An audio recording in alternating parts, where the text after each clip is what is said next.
Welcome back. Settle in, find a comfortable position, let your shoulders drop, and let the weight of the day, whatever remains of it, begin very gently to loosen its hold. Tonight we are going somewhere warm, somewhere ancient, somewhere the air is thick with the scent of grape and olive, and the rhythm of life moves at a pace that the modern world has almost entirely forgotten. We are going to Rome, not the Rome of conquering armies and burning cities. Not tonight.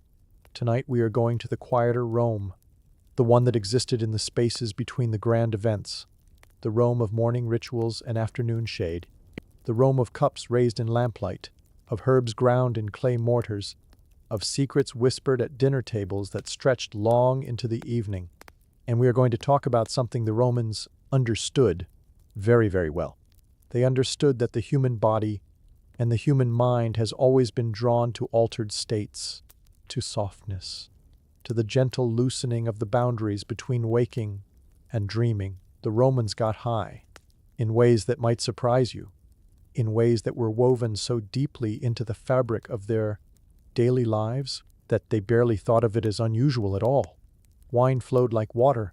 Sometimes it practically was water, mixed and diluted and served at every meal, at every gathering, at every quiet moment alone. Opium was prescribed by physicians with the same casual confidence we might prescribe a remedy today. Plants that could bend the mind, mandrake, henbane, nightshade, sat in the booths of Roman markets, available to anyone who asked. And beneath all of this there were the secret rituals, the midnight gatherings, the mystery cults where intoxication was not indulgence but devotion, a doorway, the Romans believed, into the presence of the gods themselves. Tonight we will move through 4 gentle chapters of this story. We will begin in the everyday, in the warmth of a Roman morning with a cup in hand, and trace the quiet, unremarkable presence of wine through the hours of an ordinary life. From there we will turn to one of the most fascinating figures in all of Roman history, a philosopher, an emperor, and perhaps a man quietly dependent on one of the oldest substances known to humankind. Then we will descend into the shadows, into the groves and the hidden chambers where the followers of Bacchus gathered by night and where the line between worship and intoxication dissolved entirely. And finally, we will wander through the strange and wonderful world of Roman plants and potions, the pharmacopoeia of an empire that saw no clear boundary between medicine, magic, and the mind. There is no rush, there is nowhere else to be. Let us begin. Imagine yourself in Rome. Not the grand marble-columned Rome that painters have imagined for centuries, instead a narrower street.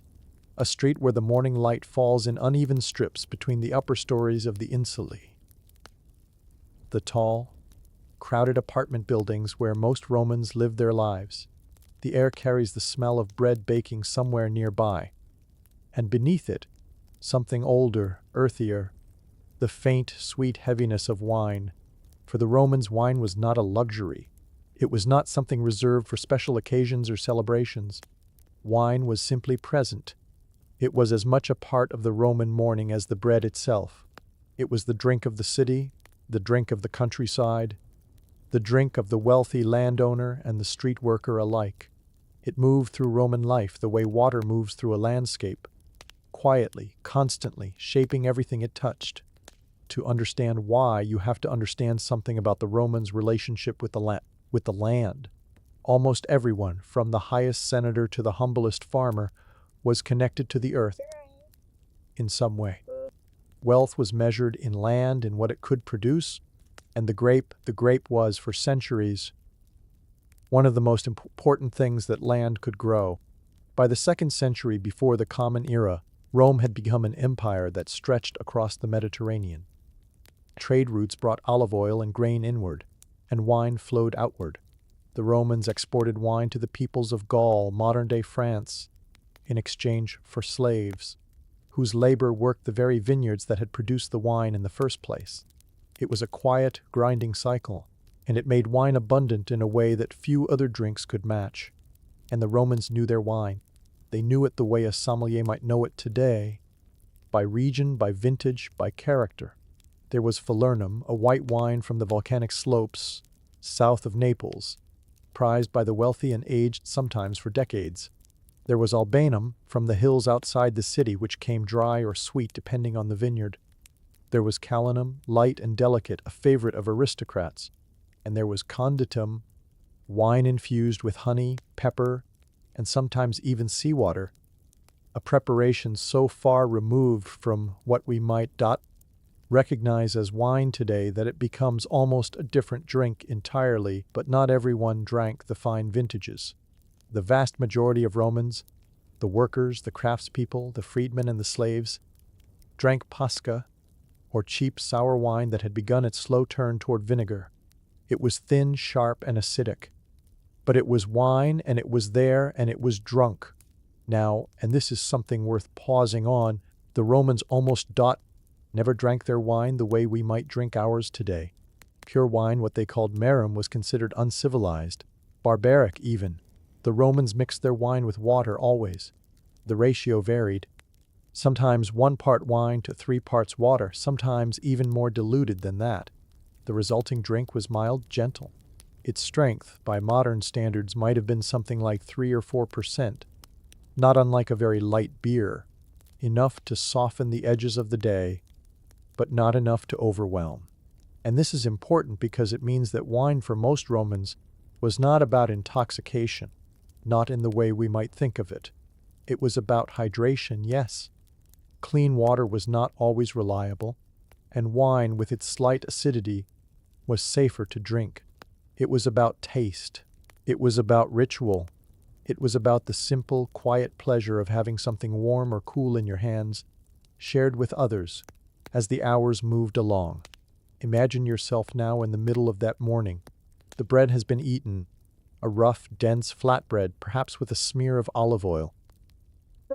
And alongside it, in a rough ceramic cup, the wine mixed, cool if you are lucky, lukewarm if you are not. You drink it slowly, there is no hurry. The morning stretches ahead of you, and the cup is simply part of how it begins. As the day moves on, so does the wine. In the cities of Rome, scattered across every neighborhood, were the tabernae, small, open-fronted shops that served as taverns, eating houses, and gathering places all at once. They lined the streets the way cafes might line a boulevard in a European city. Today, some were grand enough to offer food and entertainment. Others were little more than a counter, a few clay amphorae, the tall, two-handled jars in which wine was stored and transported, and a proprietor who would pour you a cup if you set down a coin. The Romans stopped at these places throughout the day. A cup before work, a cup during the midday rest, when the heat of the afternoon made labor impractical. A cup in the evening, as the light turned golden and the city began to settle into its quieter hours. Wine accompanied conversation. It accompanied the small transactions of commerce and friendship. It accompanied loneliness, too. A man or woman sitting alone at a counter, drinking slowly, watching the street. We know less about how the lower classes drank than we do about the elite, because it was mostly the wealthy who wrote things down. But we know the taverns were everywhere, and we know they were busy. The Romans understood, in a way that is almost instinctive, that the act of drinking together, even something as mild as watered wine, was a way of being in community. The word convivium, which described the great Roman dinner party, comes from a Latin root meaning living together. To share a cup was to share something of your life. And there were rules even in the casual drinking. The Romans were not, as a people, comfortable with chaos. Even their intoxication had structure. At the more formal gatherings, the dinner parties of the upper classes, the convivia, a figure called the magister bibendi, or master of drinking, would be appointed. Sometimes this person was chosen by dice roll, which lent an air of playful randomness to the proceedings. But the roll was real. The magister bibendi decided how much wine would be served, how strong it would be mixed, and how the evening's drinking would unfold. He set the pace, he set the tone, and in doing so, he kept the evening from sliding into the kind of excess that Roman moralists so frequently warned against. And there were rules even in the casual drinking. The Romans were not, as a people, comfortable with chaos.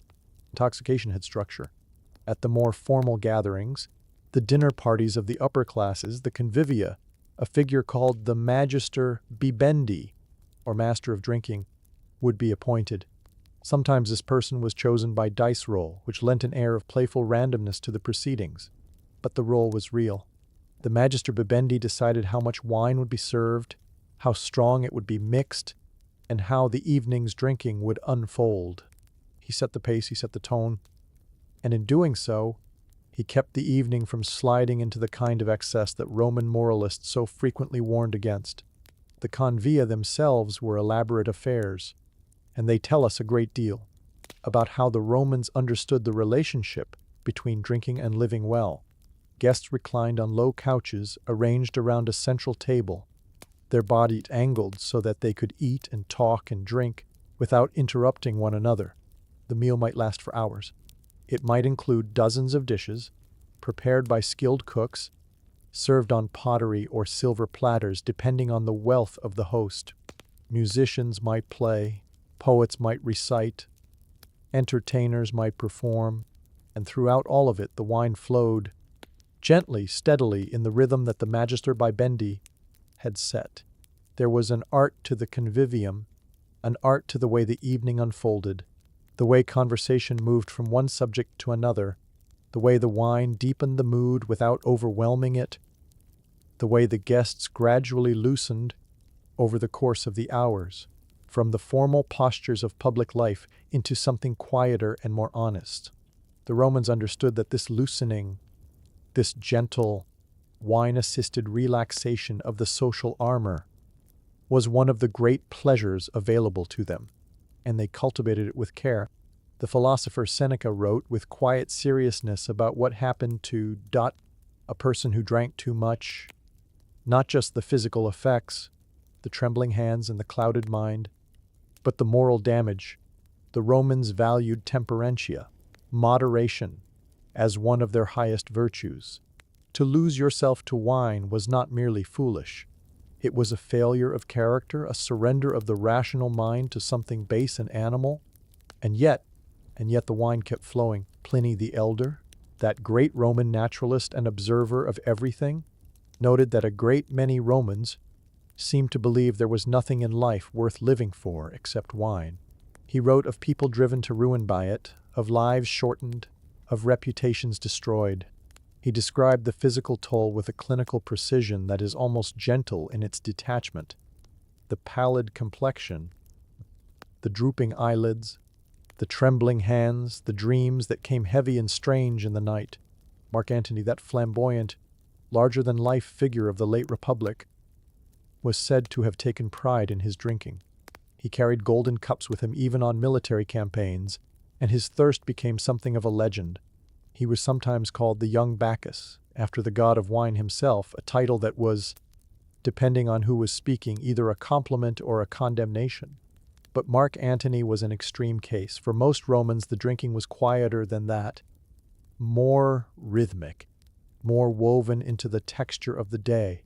There is one detail about Roman wine drinking that deserves a moment of attention because it reveals something about the way the Romans experienced their pleasures, and it is a detail that might surprise you. The Romans sometimes heated their water before mixing it with wine.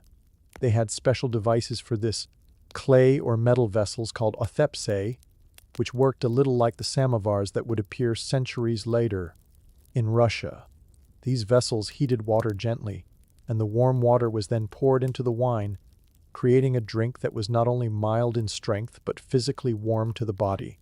One has, imagine that, if you will, a cup of warm, lightly sweetened, gently spiced wine, held in your hands on a cool Roman evening, the warmth of it spreading through your fingers, through your chest.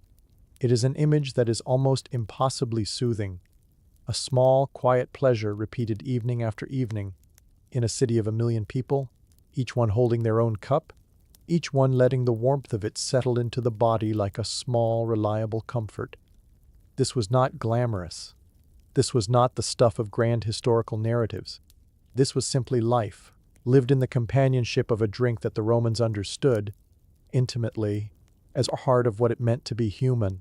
And there was, too, something else woven into the fabric of Roman wine. something that connects this quiet, everyday pleasure to the deeper, stranger stories we will turn to as the evening goes on. Wine, in the ancient world, was not always simply grape and water. The Romans and the Greeks before them added things to their wine: honey to sweeten it, spices to warm it, resins to preserve it, and sometimes, though the evidence for this is debated and fragmentary, other things: herbs, plants, substances that might have altered the character of the drink in ways that went beyond flavor. Some scholars have suggested that the wine served at certain religious gatherings, particularly those connected to the god Dionysus, whom the Romans called Bacchus, may have contained psychoactive ingredients beyond the alcohol itself. The evidence is not conclusive, but the possibility lingers, like a scent caught on the wind, and it opens a door into the next part of our story. For now, though, let the image rest with you.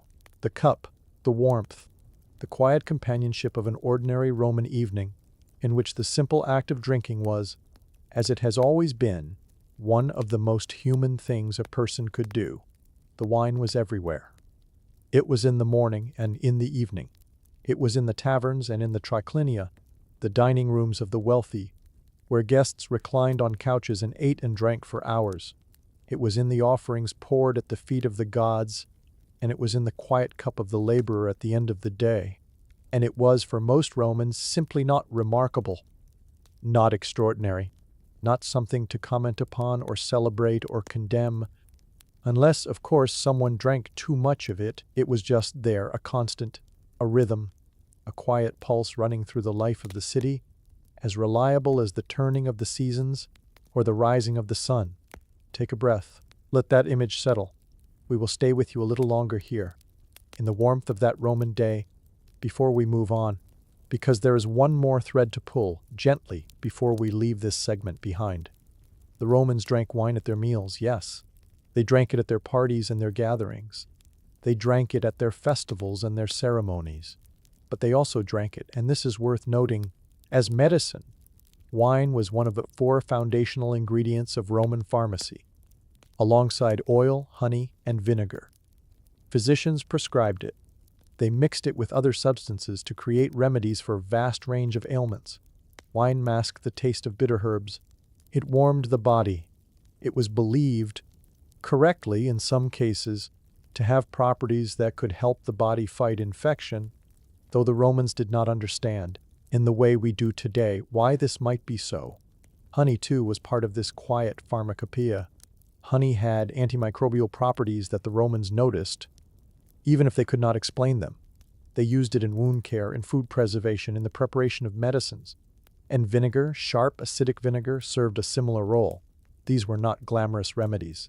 They were practical ones. They were the kind of things that every household knew about, the kind of knowledge that passed from parent to child, from neighbor to neighbor, without ever being written down in a formal text. This blurring of the line between food and medicine, between drink and remedy, between pleasure and healing. This was one of the defining features of Roman life. There was no sharp boundary, in the Roman mind, between the cup of wine you drank for enjoyment and the cup of wine you drank because a physician told you it would ease your digestion. They were the same cup, the same liquid, the same quiet act. And that blurring, that gentle, seamless merging of the ordinary and the medicinal, the social and the sacred, is what will carry us, when you are ready, into the next part of our story. For now, rest here, in the warmth of the Roman day, with the cup in your hand and the evening settling around you.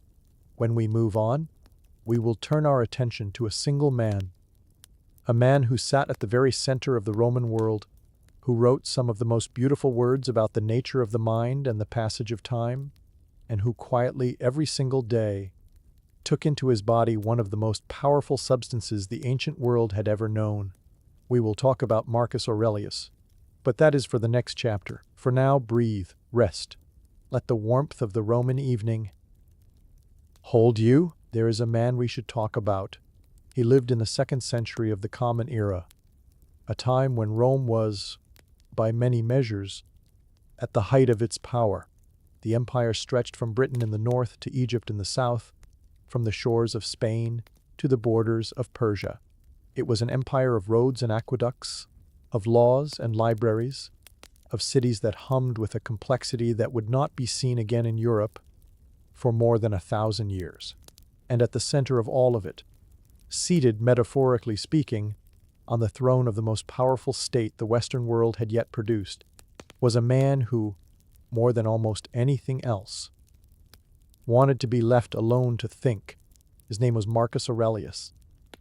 You may know him, if you know him at all, as the author of the Meditations, a collection of private reflections written by candlelight or firelight, often on the edge of a military campaign in which he talks to himself about the nature of life, the passage of time, the smallness of human ambition in the face of the vast indifference of the universe. The Meditations are calm. They are measured. They are, in many ways, one of the most soothing pieces of writing ever produced by a human being. And what is less often discussed, what most readers of the Meditations do not pause to consider, is that Marcus Aurelius, every single day of his adult life, took into his body a substance that contained opium, not in large quantities, not in the reckless, destabilizing way that the word opium might suggest to a modern ear, but quietly, regularly, as part of a medicine called theriac, a preparation so complex, so laden with ritual and significance, that it occupied a strange and fascinating place in the Roman world, somewhere between pharmacy and alchemy, between medicine and magic. Let us talk about theriac first. Before we talk about Marcus, theriac was, in the language of its creators, a universal remedy, a panacea, a substance that could, if prepared correctly, protect the body against poison, against disease, against the slow erosion of time itself. The idea behind it was ancient, older than Rome by centuries. It began, as so many things in the Roman world began, with a king, Mithridates VI of Pontus, a ruler of a small but wealthy kingdom on the southern coast of what is now Turkey, lived in the 2nd century before the Common Era, in an era when poisoning was a genuine and ever-present danger for powerful people. Rivals, allies, family members, any of them might slip something into your cup, into your food, into the very air of your chamber. Mithridates understood this, and so he set about methodically to make himself immune. He did this by taking small doses of poison, many different poisons, over long periods of time, gradually building up his body's tolerance. He kept meticulous records of what he took and in what amounts. He experimented, he adjusted, and over the years, he developed a compound, a mixture of dozens of ingredients that he believed could neutralize almost any toxic substance the body might encounter. When the Romans eventually defeated Mithridates, his medical notes fell into their hands, and the Romans, who were nothing if not practical, took his work and built upon it. By the 1st century of the Common Era, a physician named Andromachus, the personal doctor to the Emperor Nero, had refined the formula into something extraordinary. Andromachus's theriac contained 64 ingredients. 64. The list reads like a catalog of the ancient world's most exotic and carefully gathered substances: cinnamon, saffron, ginger, myrrh, agaricon, gum arabic, viper's flesh. Yes, the flesh of actual vipers, dried and ground into the mixture, based on the belief that the serpent itself must contain some protection against its own venom. And opium. Opium was among the most important of all the ingredients, because it was one of the few substances in the ancient pharmacopoeia that could genuinely and reliably ease pain, calm the nerves, and help a troubled body find rest. And the preparation of theriac was not a casual act. It was, in many cities, something close to a ceremony. The ingredients had to be gathered from specific regions, some of them from the far edges of the empire and beyond. They had to be ground, mixed, and combined in a precise sequence. And then the final compound had to be aged. Galen, the great physician of whom we will speak shortly, believed that theriac reached its fullest potency only after it had matured for 6 years. Some batches were kept for decades. Theriac was, in other words, expensive, rare, precious, It was the kind of medicine that emperors took, that wealthy men coveted, that physicians guarded jealously because the knowledge of how to prepare it properly was itself a form of power. And it was theriac that brings us at last to Marcus Aurelius. Marcus Aurelius became emperor in the year Ibait Loshri of the Common Era. At the age of 39, he had not, by most accounts, wanted the throne. He had wanted to read, to write, to sit with the philosophers and turn over the great questions. What does it mean to live well? How should a person face suffering? What is the nature of time, and how does one make peace with its passage? But duty called, as it so often does, and Marcus took up the burden of empire with the same quiet, slightly weary conscientiousness that characterizes everything he wrote. Okay, he was not a healthy man. This is something the ancient sources are quite clear about. He suffered throughout much of his adult life from what appear to have been chronic digestive ailments, problems with his stomach, difficulties with his breathing, chest pains that came and went like an unwelcome visitor. The ancient sources describe a man who was frequently unwell, who pushed through his discomforts with a kind of stoic determination that was entirely in keeping with his philosophy. And it was for these ailments, the stomach, the chest, the general fragility of a body that seemed constitutionally ill-suited to the demands placed upon it, that a physician named Galen prescribed him theriac. Galen's prosynthry. We should spend a moment with Galen because he is one of the most remarkable figures in all of ancient history, and because his relationship with Marcus Aurelius is one of the great quiet dramas of the Roman world. Galen was born in Pergamon, a city on the Aegean coast of what is now Turkey, in the year 129 of the Common Era. He was the son of a wealthy architect, and he received an education that was, by any standard, extraordinary. He studied philosophy, mathematics, anatomy, and medicine. He traveled to Alexandria, the greatest center of learning in the ancient world, to deepen his understanding of the human body. He dissected animals to fort would not be matched for centuries.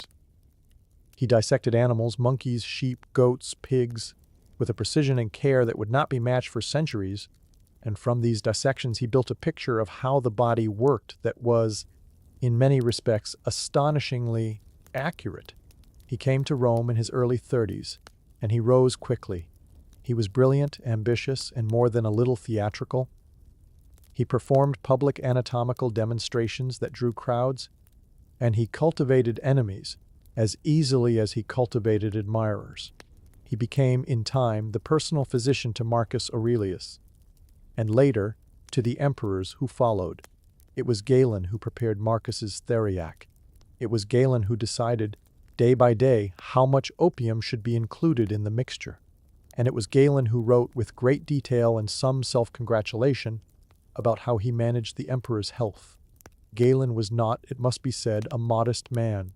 He wrote prolifically, hundreds of treatises, filling volumes that would influence the practice of medicine for more than 1,000 years after his death. And he wrote about himself with a frankness that borders, at times, on the comic. He told his readers in careful detail how he had impressed the emperor, how he had outperformed his rivals, how his theriac was superior to all others. He was brilliant, and he knew it, and he wanted everyone else to know it too.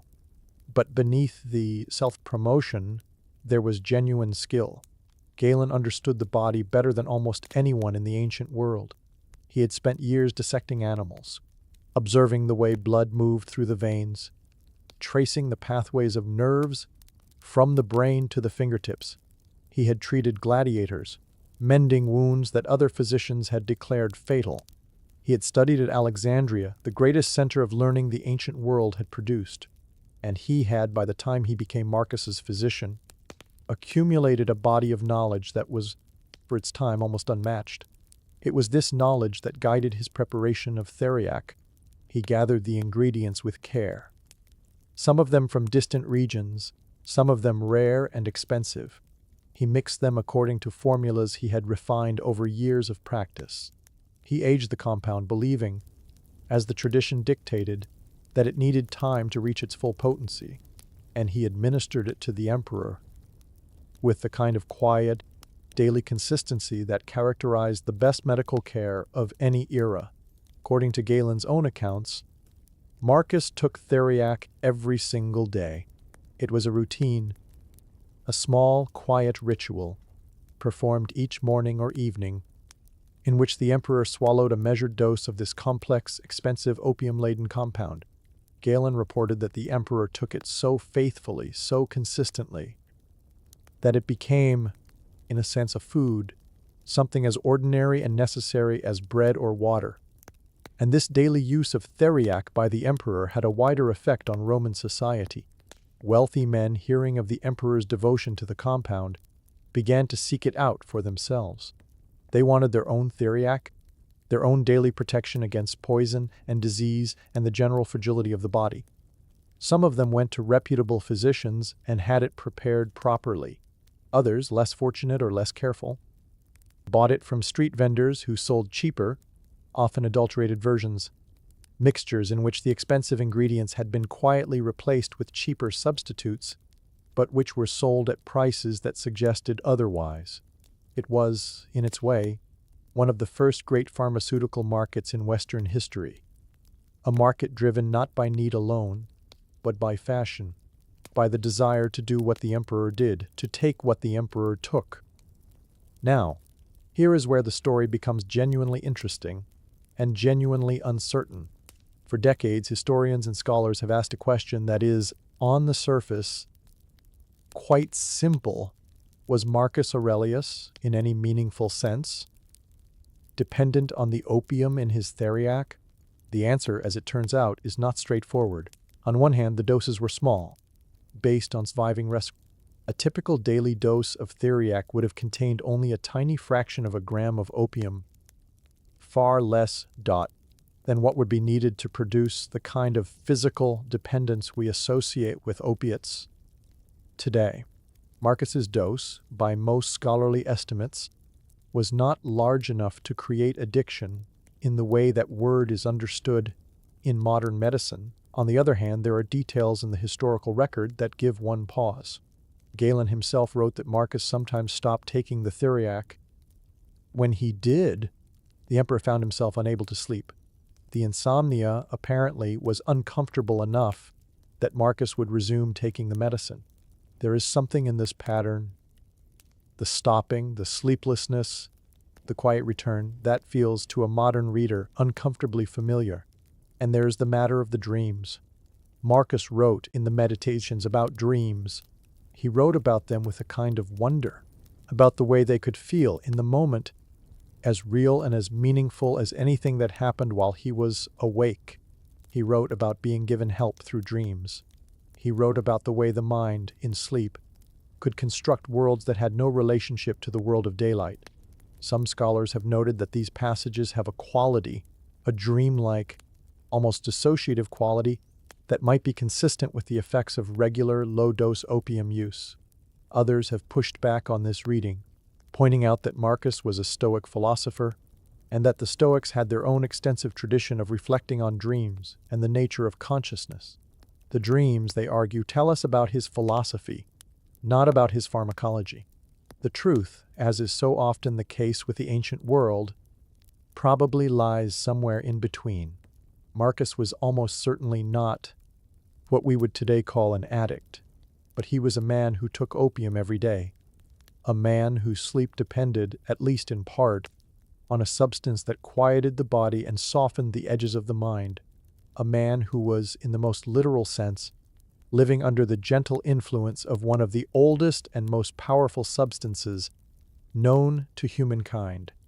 And there is something worth sitting with in that image, not the image of decadence or excess, but the image of a man burdened with the weight of an empire, suffering from chronic pain, trying to govern wisely and write honestly and sleep at night, reaching for the one remedy that his physicians told him could help, the same way you might reach tonight for a warm drink before bed, the same way any of us might reach for something that eases the passage from one day into the next. There is one more thread here that deserves a moment of attention before we move and it connects Marcus Aurelius to something much older and much stranger. The Romans, as we noted in our first segment, did not draw a sharp line between medicine and meaning. Theriac was not merely a pharmaceutical preparation. It was also, in the Roman imagination, a kind of protection against the chaos of the world. It was believed to ward off not only physical poisons, but, in some interpretations, spiritual corruption. The act of taking it was, for some, almost devotional, a daily acknowledgement that the body was fragile, that the world was dangerous, and that one needed something, some substance, some ritual, some small and quiet act of care to make it through, and opium specifically carried with it a mythology that went far deeper than medicine. And the Romans had a god of sleep, Somnus. He was depicted in their art as a youthful winged figure, gentle and almost sorrowful, reclining in a dark cave surrounded by poppies. The poppy was his sacred flower. It was the flower of sleep, yes, but also, in the Roman mind, the flower of death. Somnus and his twin brother Mors, sleep and death, were understood to be inseparable. To fall asleep was, in a very real sense, to rehearse dying, and the poppy, the source of opium, the substance that most reliably brought sleep, was the symbol of that passage. Imagine Marcus Aurelius, then the philosopher emperor, the man who wrote so beautifully about the smallness of human life in the face of time, swallowing each day a tiny portion of the sacred flower of Somnus, a man who wrote about death with such equanimity, taking each morning a small, measured dose of the substance that the Romans associated with the boundary between the living and the dead. It is a strange image, a quiet one, and it stays with you. We will leave Marcus here, in his study or his tent, with his theriac and his meditations and his complicated, chronic relationship with the body he inhabited. We will leave him as he left himself, reflective, a little weary but not unkind, because the next part of our story takes us somewhere darker, somewhere louder, somewhere the Romans themselves considered dangerous, not because of what happened there, but because of what it meant. We are going to descend now into the groves, into the hidden chambers, into the secret gatherings of the night. We are going to talk about Bacchus. Bacchus was the Roman god of wine, but that description, simple as it is, misses almost everything that mattered about him. Bacchus was not merely the god who made the grapes grow and the wine flow. He was the god of ecstasy, of transformation, of the dissolution of the boundaries that ordinarily held the self together. He was the god who promised, or threatened, to unmake you, to take the careful, composed, rational Roman person and strip away the layers of propriety and restraint, until what remained was something older, wilder, and far less controllable. The Greeks knew him as Dionysus. The Romans adopted him as they adopted so many Greek gods, and gave him a new name and, in some ways, a new character. But the core of him, the dangerous, intoxicating, boundary-dissolving core, remained. And around Bacchus, in the centuries before and during the Roman Empire, there grew a web of secret rituals, hidden gatherings, and nocturnal ceremonies that the Romans themselves found deeply unsettling. These were the Bacchanalian. The Bacchanalian were not public festivals. They were not the kind of official, state-sanctioned celebrations that took place in the great temples of Rome, with priests in formal robes reciting prayers that everyone could hear. They were private. They were conducted in the open air, in groves, in hidden clearings, in spaces removed from the ordinary rhythms of the city. And they were conducted increasingly at night. This was significant. Nighttime in the ancient Roman world was not merely dark, it was dangerous. It was the time when the boundaries between the human world and the divine world were understood to be at their thinnest. It was the time when gods and other less benevolent presences could move more freely through the landscape. To gather at night was to place yourself deliberately in a space where the ordinary rules did not fully apply. And that, in many ways, was the point. The Bacchanalian began, according to the Roman historian Livy, who wrote about them some 200 years after the events he describes, as gatherings of women only. Women from various social classes meeting 3 times a year, in quiet, secretive rituals dedicated to the god of wine and ecstasy. Wine was central to these gatherings, as you might expect, but the rituals went beyond mere drinking. There were dances, ecstatic, frenzied dances, in which the participants moved their bodies in ways that were understood as a form of possession, a surrender to the god's presence. There were chants and songs. There were, according to some accounts, altered states of consciousness that went well beyond what wine alone could produce. The time of initiation into the Bacchanalia lasted, according to Livy, 10 days. During those 10 days, the person preparing to be initiated was required to abstain from certain things, to fast, or to refrain from certain pleasures, as a way of emptying the self, of making space for whatever was about to enter.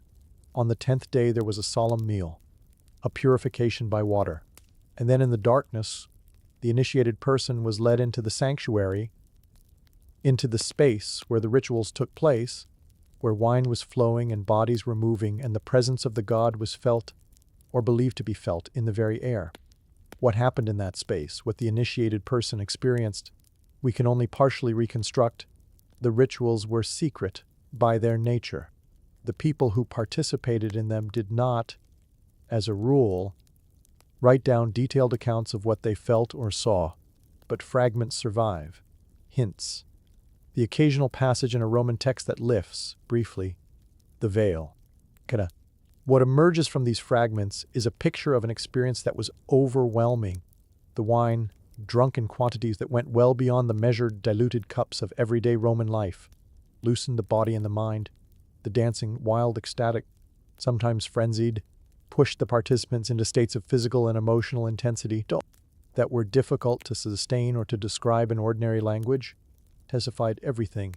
The sense of being gathered together, of being part of something larger than any individual life, created a feeling of communion that, for many participants, was unlike anything they had experienced in the careful, hierarchical world of Roman daily existence.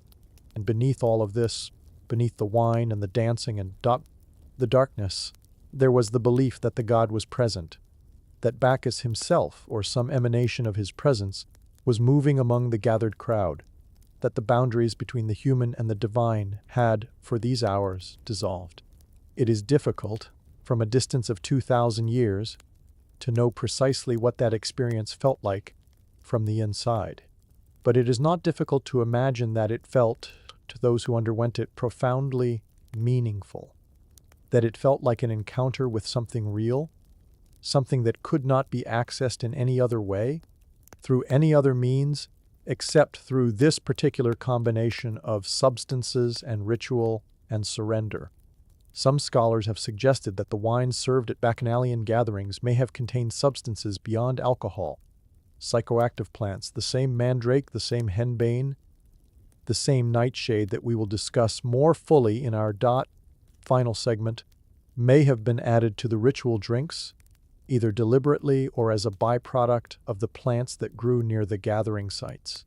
The evidence for this is not conclusive, but the descriptions of the rituals, the intensity of the experiences reported, the visions, the sense of divine presence, suggest that something more than ordinary wine may have been at work. What is clear is that the Bacchanalia grew, they expanded, they changed. A woman named Bacchanalian, a priestess of Bacchus from the region of Campania, in southern Italy, is credited by Livy with transforming the nature of the celebrations. She opened the rituals to men who had previously been excluded. She moved the gatherings from daytime to nighttime, and she increased their frequency from 3 times a year to 5 times a month. From 3 times a year to 5 times a month, whether Bacchanalian was a real historical figure or a character shaped by Livy's storytelling, is debated. But the changes she is said to have introduced, the inclusion of men, the shift to nocturnal hours, the increased frequency, these changes are understood by historians to reflect something real. That happened to the Bacchanalia in the 2nd century before the Common Era. The rituals grew larger, they grew more intense.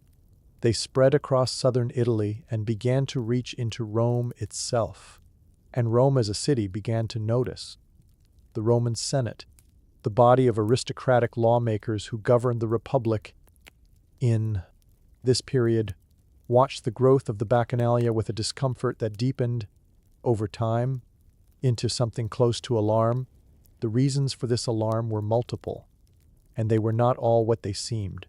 And kept on the surface, the Senate's concern was moral. The Bacchanalian, as Livy described them, were gatherings in which the ordinary social rules, the rules about who could be present, about what could be said and done, about the proper conduct of men and women, were suspended. Wine flowed freely. Bodies moved in ways that respectable Romans found unseemly. The rituals took place in darkness, in hidden places, away from the eyes of the authorities. To the Senate, this was a moral contagion, a force that could eat away at the discipline and order that held Roman society together.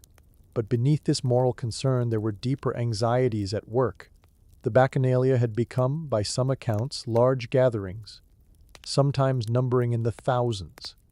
They crossed social boundaries. They included men and women, free people and slaves, citizens and foreigners.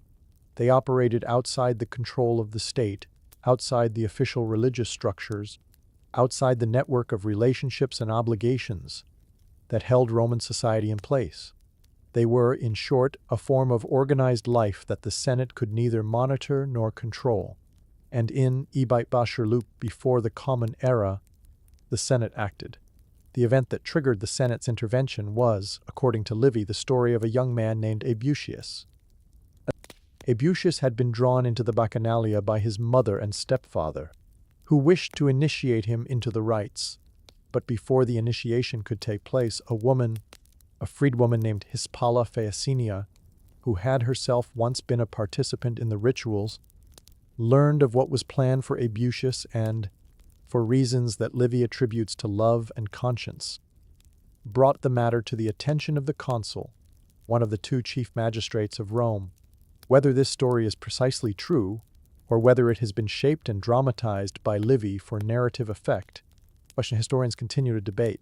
What is not in question is that in the autumn of Bacchanalian, before the Common Era, the Roman Senate issued a decree, the Senatus Consultum de Bacchanalibus, that attempted to bring the Bacchanalia under control. The decree was sweeping. It prohibited the Bacchanalia throughout all of Italy. It restricted any future gatherings to no more than 5 people, and required that each gathering seek prior approval from the Senate itself. It forbade men from holding priesthoods in the cult. It offered rewards to informants, and it established special tribunals to investigate and prosecute those found to have participated in the rites. The accounts with Livy reports that thousands of people were arrested across Rome and Italy in the weeks and months that followed. Many of them, facing prosecution and punishment, chose to end their own lives rather than submit to trial. The stated penalty for leadership of the cult was death. Rome in this period had seen nothing quite like it. The ferocity of the Senate's response, the scale of the arrests, the speed of the trials, the breadth of the crackdown was, by the standards of Roman history, extraordinary. Some scholars have called it a moral panic, a moment in which the authorities responded to a perceived threat with a force that far exceeded what the actual danger warranted. And yet the Bacchanalia did not disappear. They retreated, yes. They went deeper underground, particularly in southern Italy, where they had their deepest roots. They became quieter, more secretive, more difficult to find. But they did not vanish. For decades after the Senate's decree, reports continued to surface of secret gatherings, of wine drunk in hidden groves, of rituals performed by moonlight, of the god Bacchus still being honored in the darkness. And over time, centuries in fact, the cult of Bacchus evolved and adapted. It merged, gradually, with other religious traditions. It became, in the imperial period, one of the most widespread mystery cults in the Roman world. Bacchus was worshipped openly in temples and in festivals throughout the empire. His image appeared on coins, on pottery, on the walls of villas and tombs. He was no longer a figure of fear and scandal. He was simply a god, one among many, whose worship was part of the ordinary fabric of Roman religious life. But beneath the surface, in the quieter corners of the tradition, something of the older Bacchanalia persisted. The ecstasy, the night, the wine, the sense that in certain moments, in certain places, the boundaries between the human and the divine could be crossed, not through prayer or sacrifice, but through surrender, through the loosening of the self, through intoxication understood not as weakness, but as a doorway. There is something worth reflecting on, as we rest here in the quiet of this moment, about what the Bacchanalia meant to the people who participated in them. For many of them, for the women who gathered in the early years of the cult, for the men and women who attended the gatherings in the decades, before the Senate's crackdown, the Bacchanalia were not about excess or depravity. They were about experience, about the rare, precious opportunity to step outside the rigid structure of Roman daily life, the hierarchies, the obligations, the careful management of appearance and reputation, and to feel something that could not be felt in any other way. Wine helped. Wine loosened the tongue and softened the grip of self-consciousness. But the rituals themselves, the dancing, the chanting, the darkness, the sense of collective surrender to something larger than any individual, these were the engines of the experience. They created a space in which the ordinary mind could let go, in which the boundaries between self and other, between human and divine, between the waking world and the world of dreams, could become, for a time, permeable. The Romans had a word for this state. They called it thumos, a kind of passionate, almost ecstatic energy that lived in the chest and moved through the body like heat. It was not a comfortable state, it was not restful, but it was, for those who experienced it, profoundly meaningful. It was an encounter with the divine, or at least with something that felt, in the moment, indistinguishable from the divine. And wine, and perhaps other substances, mixed into the ritual drink, heated by fire and by the warmth of the gathered crowd and by the intensity of the ceremony, was the key that opened the door to that state. We are going to leave the groves now. We are going to leave the groves now. We are going to leave the darkness and the drums and the ecstatic dancers. We are going to come back gently into the light, because in our final chapter tonight, we are going to walk through the Roman world one more time, not through the secret places, but through the open ones, through the markets and the pharmacies, through the homes of the wealthy and the humble alike, and we are going to look at the extraordinary, strange, and often surprising catalogue of plants and substances that the Romans used, not in secret rituals, but in their ordinary, everyday lives, to alter the way the mind and body felt.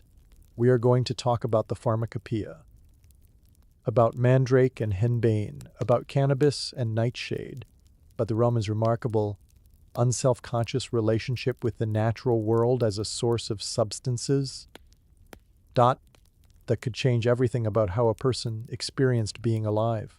Rest here for a moment in the space between the grove and the marketplace. Let the night air cool on your skin.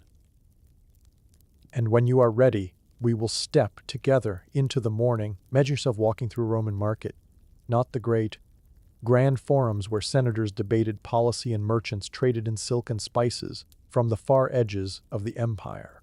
Imagine instead a smaller market, a neighborhood affair, the kind that existed in every quarter of the city. Stalls lined a street or filled a small open square. Vendors sold bread and cheese and olives and salted fish. Someone was selling clay pots. Someone else was mending shoes. And somewhere among these ordinary goods, tucked into a corner stall perhaps, or displayed on a rough wooden counter beside jars of honey and bundles of dried herbs, there were plants.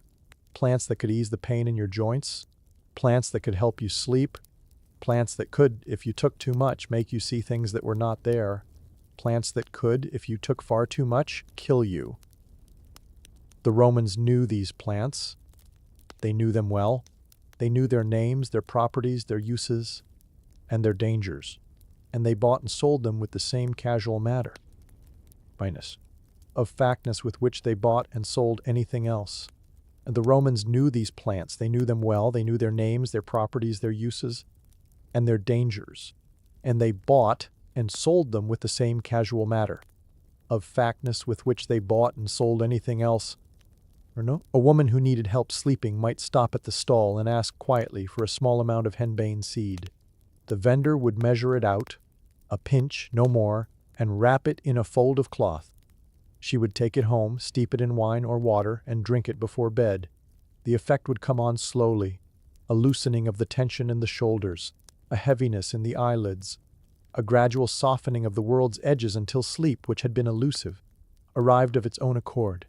A man nursing an injury from his work, a strained joint, a persistent ache that would not quiet, might seek out mandrake root, ground and mixed into a paste, to be applied to the skin or taken in a small dose with honey. The pain would not disappear entirely, but it would recede, it would become manageable.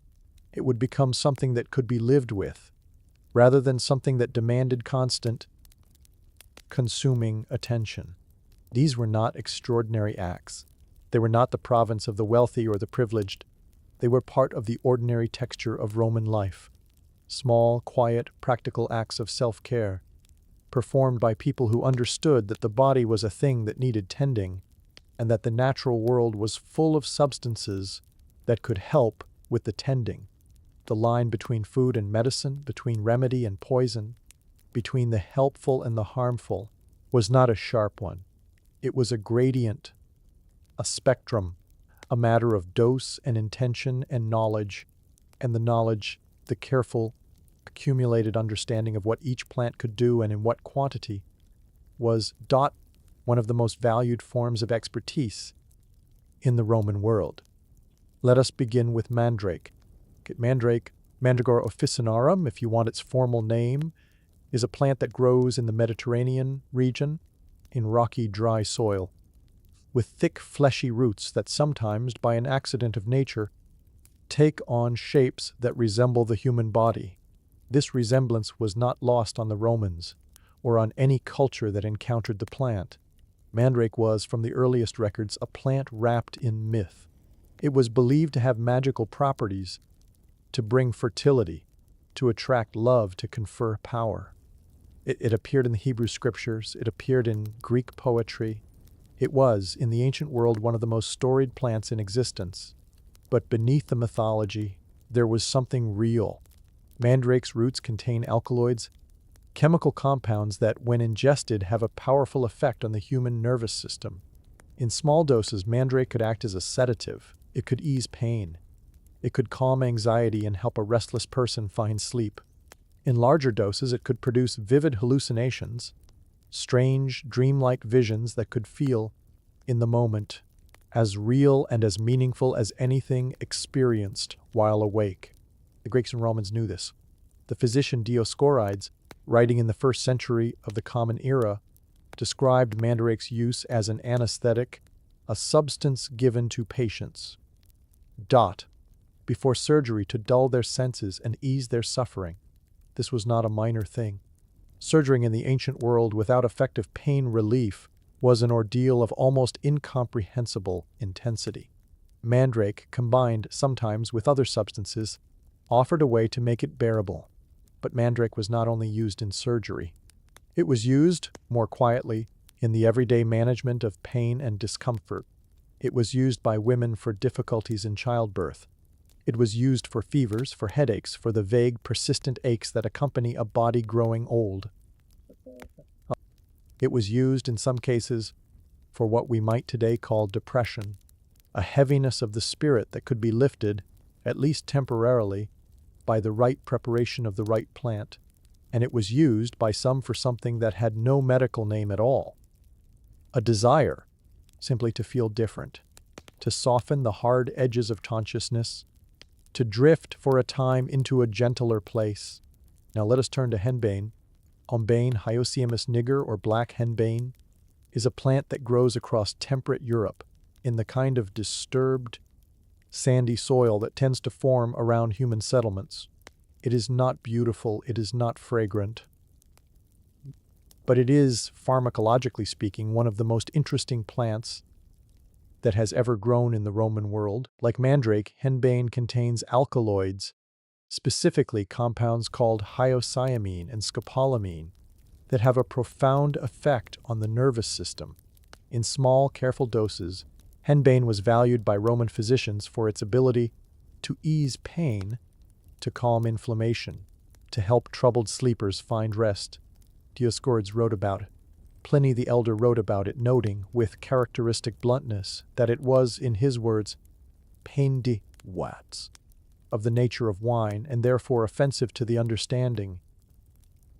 Overstage, by which he meant, in gentler terms, that it could make you confused, because in larger doses henbane did something quite remarkable. It produced hallucinations. Not the gentle, dreamy hallucinations of mandrake. Henbane's hallucinations were wilder, stranger, more disorienting. People who took too much henbane reported seeing things that were not there, visions of animals, of landscapes, of figures moving through the darkness. Some reported a sensation of flying, of the body lifting away from the ground and moving through the air with a lightness that felt, in the moment, entirely real. This sensation of flight, this dreamlike experience of weightlessness and movement, would, in later centuries, become associated with witchcraft. The ointments and brews that medieval witches were accused of using, the flying ointments that appear in the records of the Inquisition, contained, according to the confessions extracted from their users, precisely these kinds of plants: henbane, mandrake, nightshade, the same plants that Roman physicians had prescribed centuries earlier for pain and insomnia. The Romans themselves did not, as far as we know, think of henbane in terms of witchcraft.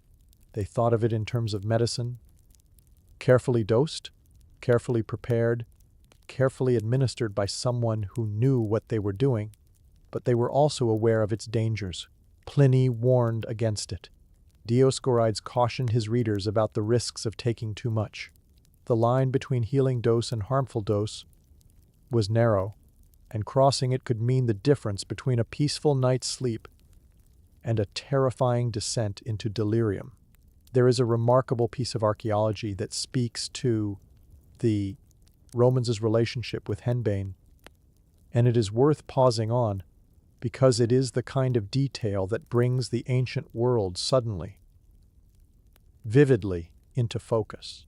In the Netherlands, in a region that, 2,000 years ago, was the very edge of the Roman Empire, archaeologists excavating a water pit at a site called Hutten Castellum found, among the debris of daily life, a hollow bone, a sheep or goat bone small enough to fit in the palm of your hand, sealed at one end with a plug of birch bark tar.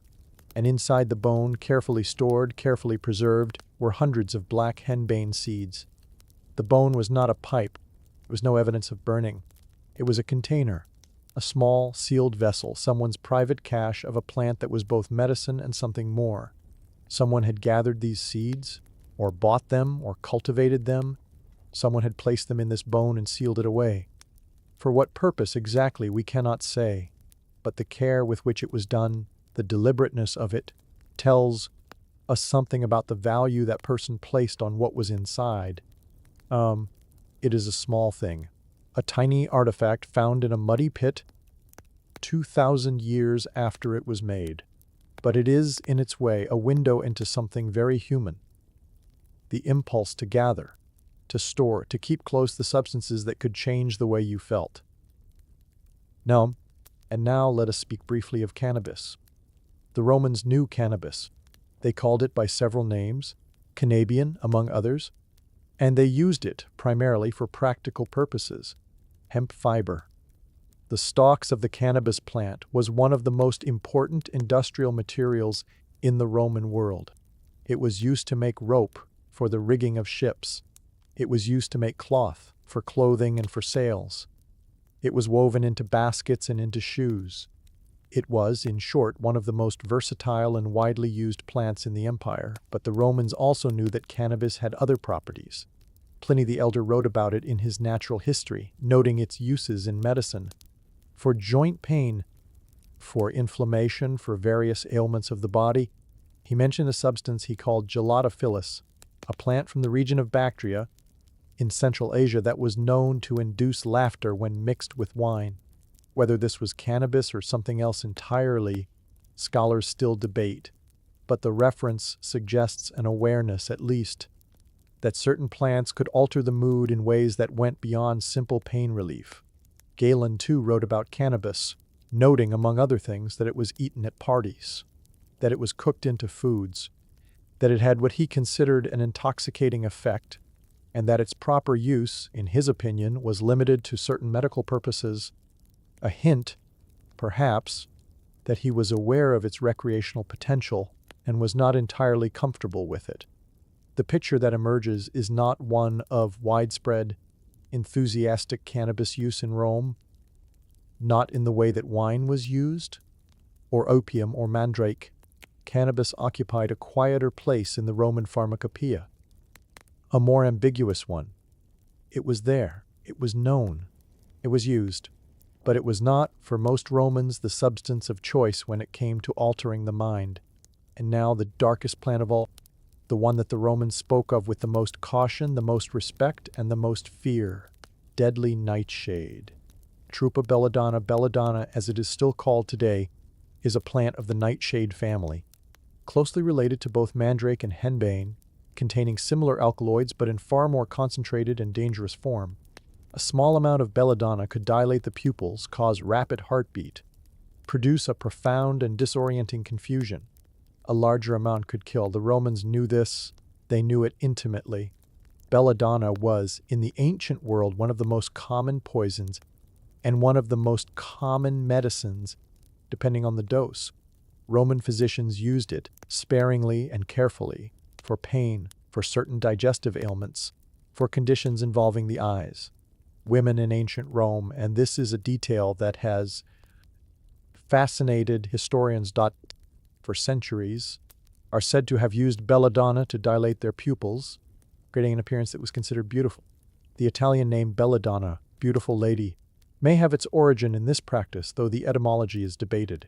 But belladonna was also unmistakably a substance that could be used to harm. It appeared in Roman accounts of poisoning, not always as the weapon, but as the silent, invisible presence that could end a life with a few drops slipped into a drink or a dish of food. The Romans lived, as we noted when we discussed Mithridates, in a world in which poisoning was a genuine danger, particularly among the wealthy and the powerful, and belladonna was one of the plants that made that danger real. What is striking as we move through this catalog of plants, mandrake, henbane, cannabis, nightshade, is not the danger of any single substance. It is the way they were all woven so seamlessly into the fabric of Roman life. They sat in market stalls beside bread and cheese. They were prescribed by physicians alongside honey and wine. They were grown in gardens, gathered from hillsides, stored in jars and in bones and in clay pots. They were part of the landscape, the natural, ordinary landscape of a civilization that understood, without anxiety or self-righteousness, that the human body and the human mind were susceptible to the influence of the world around them. The Romans did not, for the most part, moralize about these plants in the way that later societies would. They did not construct elaborate frameworks of guilt or prohibition around them. They understood, as a matter of simple fact, that plants could heal and plants could harm, and that the difference between the two was often nothing more than a matter of how much you took and why. This is not to say that the Romans were casual about the dangers, Pliny warned. Dioscorides cautioned. Galen prescribed with care. The knowledge of what these plants could do and what they could do if used wrongly was taken seriously. But it was practical knowledge, not moral knowledge. It was the kind of understanding that a craftsman has about the tools of their trade. A deep, respectful familiarity with something that could serve you well or injure you badly, depending on how you handled it. The people who possessed this knowledge most fully were, in many cases, not the great physicians of the capital, not the Galens and the Dioscorids, writing their treatises in elegant Latin or Greek.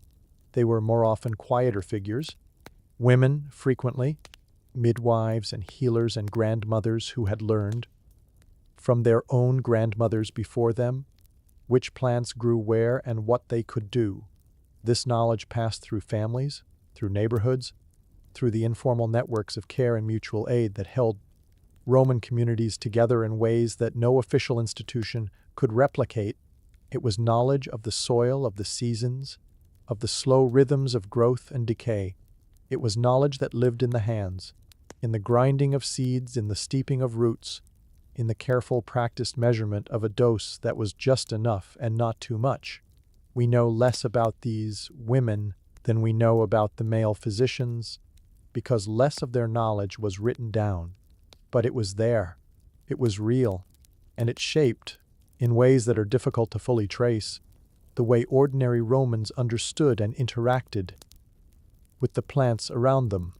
You have come a very long way from the Roman market stall in many respects, but in others, in the quiet, persistent human desire to feel different, to soften the edges of consciousness, to find relief from pain or boredom or grief, we have not moved very far at all. The Romans understood something that we, in our more anxious age, have perhaps forgotten. They understood that the boundary between the natural and the altered, between the ordinary mind and the changed mind, was not a wall. It was a door. And on the other side of that door, whether you opened it with wine or with theriac, or with mandrake or with the secret rituals of the night, was not necessarily something frightening. Sometimes it was simply rest. Sometimes it was simply a different way of being in the world, softer, quieter, gentler than the one you had been in a moment before. The Romans walked through that door every day. Many of them did not think twice about it. And tonight, as we bring this evening to a close, we will walk through it one more time, together, gently back into the present, back into the warmth of wherever you are, back into the quiet. We have traveled far tonight. We have walked through the streets of Rome in the morning, with a cup of warm, watered wine in our hands, and the bread still warm from the oven.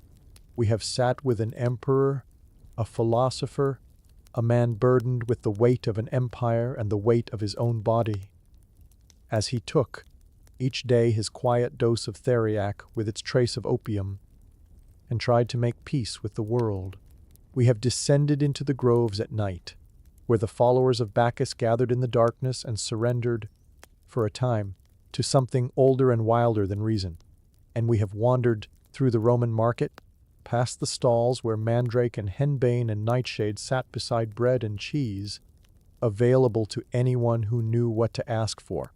It is a strange world in some ways, a world in which an emperor took opium every morning, in which secret rituals of ecstasy were practiced in hidden groves, in which the line between medicine and poison, between healing and harm, was drawn not by law but by knowledge and by care. And yet it is also in many ways a deeply familiar world. The Romans wanted what we want. They wanted relief from pain. They wanted sleep when sleep would not come on its own.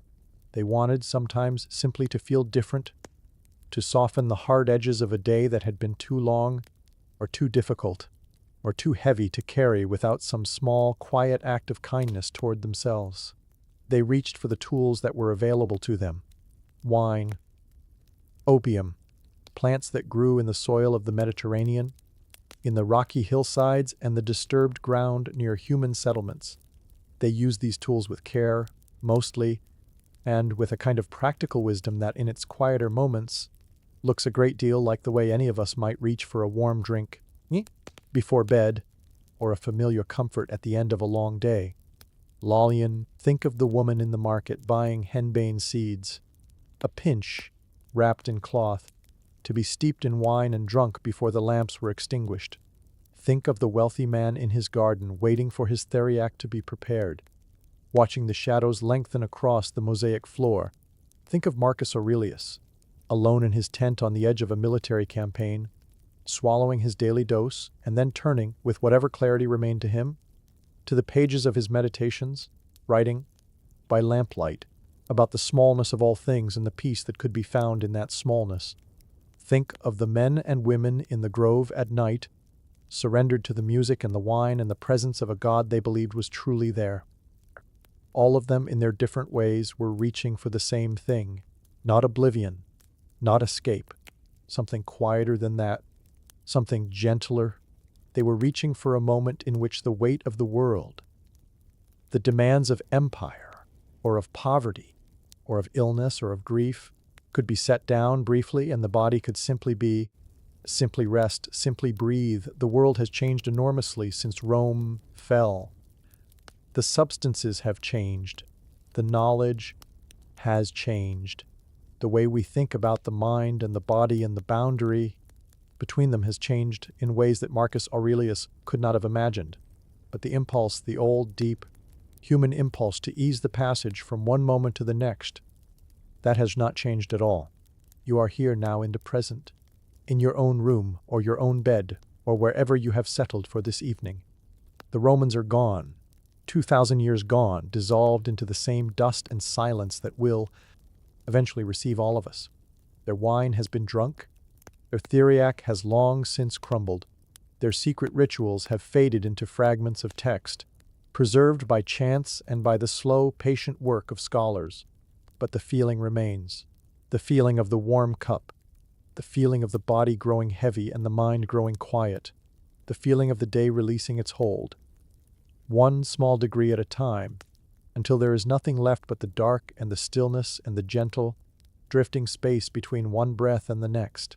The Romans knew that space. They visited it every night as you are visiting it now. Let it hold you. There is nowhere else to be. Close your eyes if they are not already closed. Let the weight of the evening settle around you like a cloak. Let the sounds of the present world, whatever they are, become very distant, very quiet, very far away. The Romans are sleeping. Across 2,000 years, in the silence of history, they are resting. And you too can rest. Good night. Welcome. Let yourself settle in, perhaps adjusting your pillow, finding that perfect position where your body can begin to release the day's tensions. So, tonight, we're going to step back through time to the Victorian era, not to the grand balls or political dramas you might imagine, but to something far more intimate and ordinary. We're going to explore the ritual of hair care, particularly the nightly routine that millions of Victorian women performed in the quiet hours before sleep. You might have heard the old advice, 100 strokes of the brush each night. Perhaps you've wondered where this practice came from or why it mattered so much. Tonight, you'll discover that this simple act of brushing hair was woven into a much larger tapestry of Victorian life, one that touched on medicine, social status, feminine ideals, and the very rhythm of domestic existence. As we move through the next 2 hours, we'll first immerse ourselves in the daily reality of hair care for an ordinary Victorian woman. Then we'll explore the lives and theories of those who shaped beauty culture in that era. We'll examine the curious world of Victorian hair as both commodity and mystery. And finally, we'll see how these practices differed across the social spectrum, from the cramped rooms of working women to the elegant boudoirs of the wealthy. For now, simply listen. Let the details wash over you. There's nothing you need to remember, nothing to study for, just the gentle rhythm of history, told in a voice that asks nothing of you but your gradual descent into rest. Let us begin. Imagine yourself in a modest bedroom in Birmingham, England, in the year 1887. The room is small, perhaps 12 feet by 10, with a single sash window that looks out onto a narrow street where the gas lamps have already been lit. The wallpaper, a repeating pattern of faded roses, has begun to yellow near the ceiling where moisture from the coal fire below has crept upward over the years. There's an iron bedstead with a thin mattress, a washstand with a chipped porcelain basin and pitcher, a small chest of drawers, and a single wooden chair. The woman who occupies this room, let's call her Eleanor, is 24 years old. She works as a seamstress in a dressmaker's shop 6 days a week, her fingers perpetually pricked and calloused from the endless pushing of needles through heavy fabric. But now, at 9:30 in the evening, her workday is finally complete. She's eaten a modest supper of bread, cheese, and weak tea. And now she faces the nightly ritual that her mother taught her, that her grandmother performed, that women across England and America and throughout the Victorian world considered as essential as washing one's face.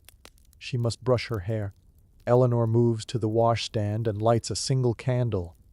She's careful with candles, as they cost money, and her wages of 12 shillings a week must cover not only rent but food, coal, and the occasional repair to her limited wardrobe. The candle light flickers, casting unsteady shadows across the room. She reaches up and begins to remove the pins from her hair, one by one. There are perhaps 20 of them, thin metal pins that have held her hair in a tight bun at the nape of her neck for the past 14 hours. The sensation of removing these pins is both relief and slight discomfort.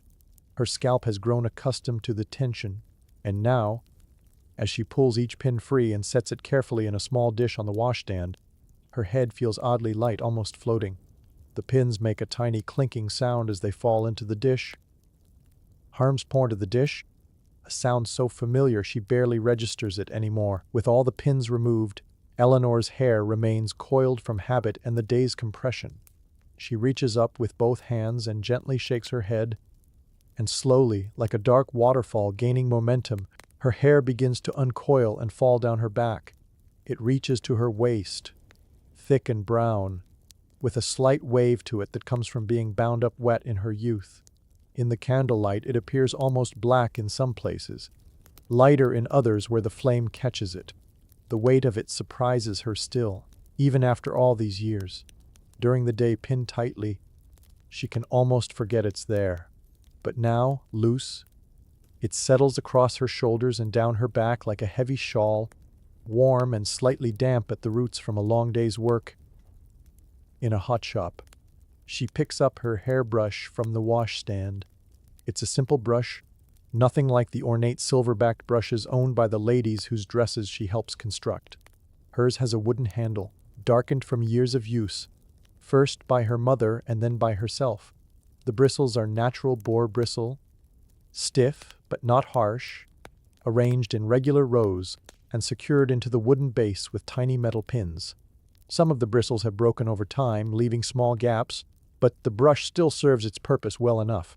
Eleanor sits on the wooden chair and arranges her nightgown, already donned, made of plain cotton that's been washed so many times it's soft as cloth can be, so that her hair falls free behind her. She takes a breath, positions the brush at her crown, and begins.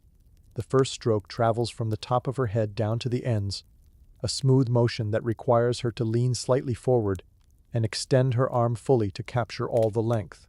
The bristles make a soft whisking sound as they move through the hair, and she can feel them against her scalp, not scratching but present, a gentle pressure that's become deeply familiar. 1. The second stroke follows the same path, parallel to the first. Already her arm is beginning to remember the rhythm, the automatic quality this ritual will take on. 2. Victorian women were taught from girlhood that they must brush their hair 100 times each night. Sometimes more.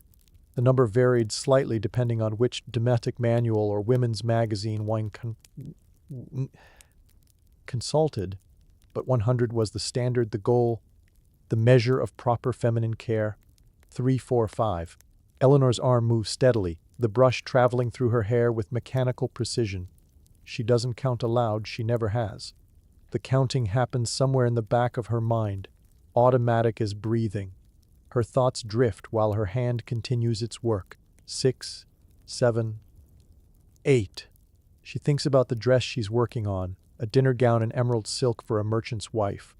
The bodice requires intricate beading, each tiny glass bead sewn on individually, and her eyes ache from the close work.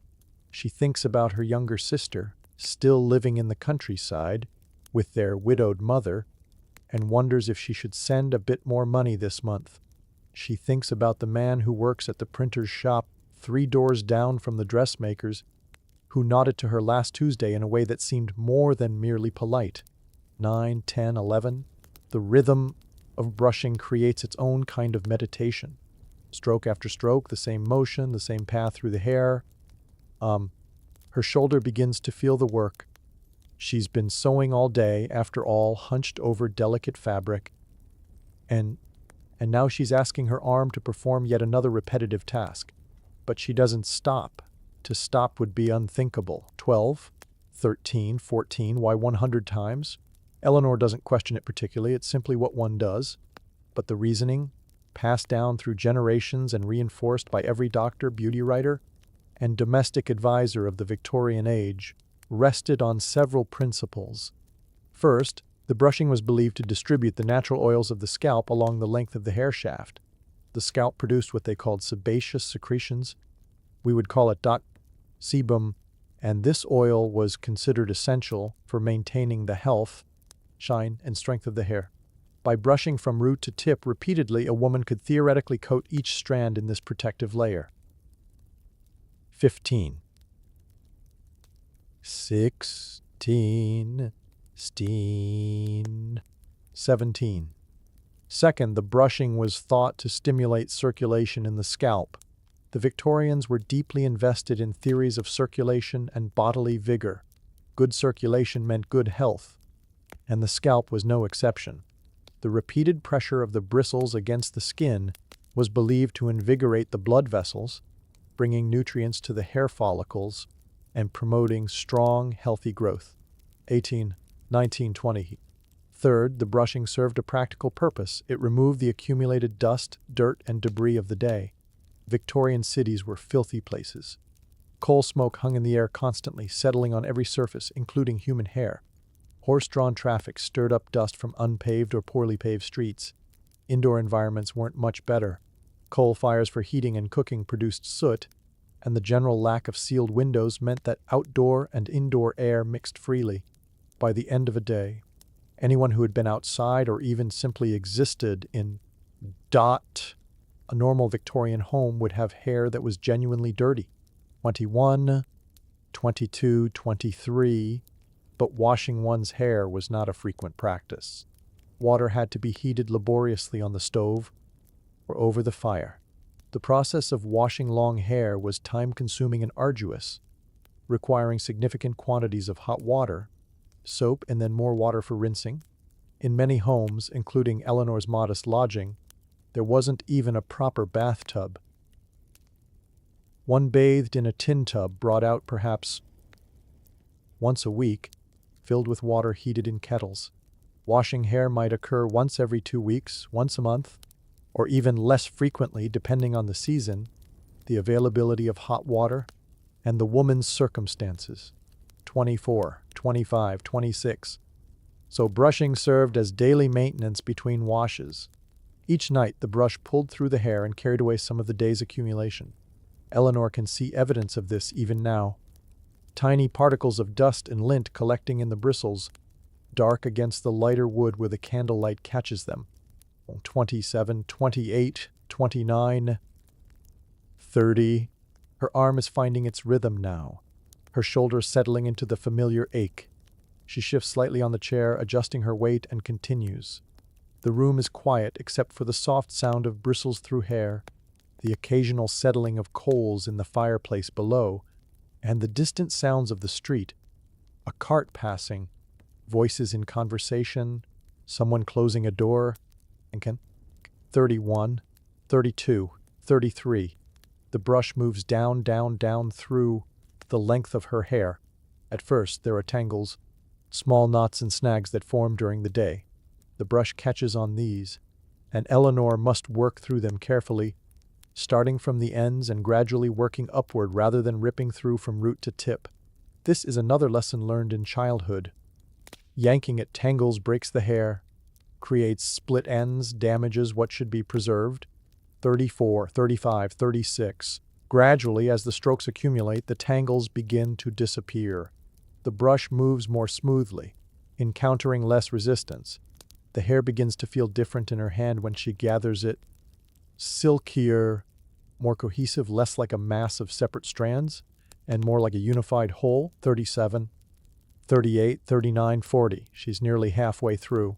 Her arm aches in earnest now, a deep soreness in the muscles of her shoulder and upper arm. She's used to physical labor. Sewing all day requires its own kind of endurance, but this is a different motion, a different set of muscles. Still, she doesn't pause. To pause would mean losing count, and losing count would mean starting over or, worse, simply guessing and potentially failing to reach the required number. 41, 42, 43.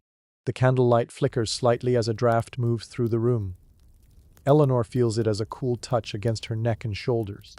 February in Birmingham is cold, and this room, like most rooms occupied by working women, is never truly warm. The coal fire in the shared grate downstairs provides some heat that rises through the floorboards. But it's meager. She'll be grateful to climb into bed, just sparmer for mors research and stupari patience. She'll be grateful to climb into bed, to burrow under the wool blankets and allow her body heat to accumulate in the small space. 44, 45, 46. But not yet. The ritual must be completed first. The Victorians had a phrase, "A woman's hair is her crowning glory." It appeared in sermons, in beauty manuals, in women's magazines, in advice columns. Hair was deeply tied to femininity, to attractiveness, to respectability. A woman with beautiful, well-maintained hair was demonstrating not only her natural endowments, but also her discipline, her moral character, her attention to proper feminine duty. 47, 48, 49, 50 halfway. Eleanor allows herself a small internal acknowledgement of this milestone. But her hand doesn't stop, doesn't slow. The rhythm must be maintained, the rhythm must be maintained. 51, 52, 53. For a woman like Eleanor, unmarried, working, neither wealthy nor destitute, but somewhere in the vast middle of Victorian society, hair was one of the few aspects of her appearance over which she had real control and which required no significant financial outlay. She couldn't afford elaborate dresses, expensive jewelry, fine shoes, or fashionable hats. But hair? Hair grew from her own scalp. It cost nothing except time and discipline to maintain. 54. 55. 56. This was the democratic promise of Victorian hair care, that any woman, regardless of station, could achieve beautiful hair through proper attention and nightly brushing. It didn't matter if you were a duchess or a seamstress. The ritual was the same, 100 strokes. Every night, without fail, 57, 58, 59, 60. Of course, the reality was more complicated. Wealthier women had ladies' maids who would perform this brushing for them, meaning they could recline comfortably while someone else's arm did the work. They had better brushes, multiple brushes, brushes made with finer bristles and more elegant handles. They had access to hair tonics and preparations, pomades and unguents that promised to enhance what nature had provided. To them, 61, 62, 63, Eleanor has none of these things. She has her mother's old brush, her own determination, and the knowledge that when she finally does marry, if she marries, her hair will be one of her assets. Not her primary asset, certainly. A seamstress's value as a wife lay in her skill with a needle, her thrift, her general competence in household management. But beautiful hair wouldn't hurt. 64, 65, 66.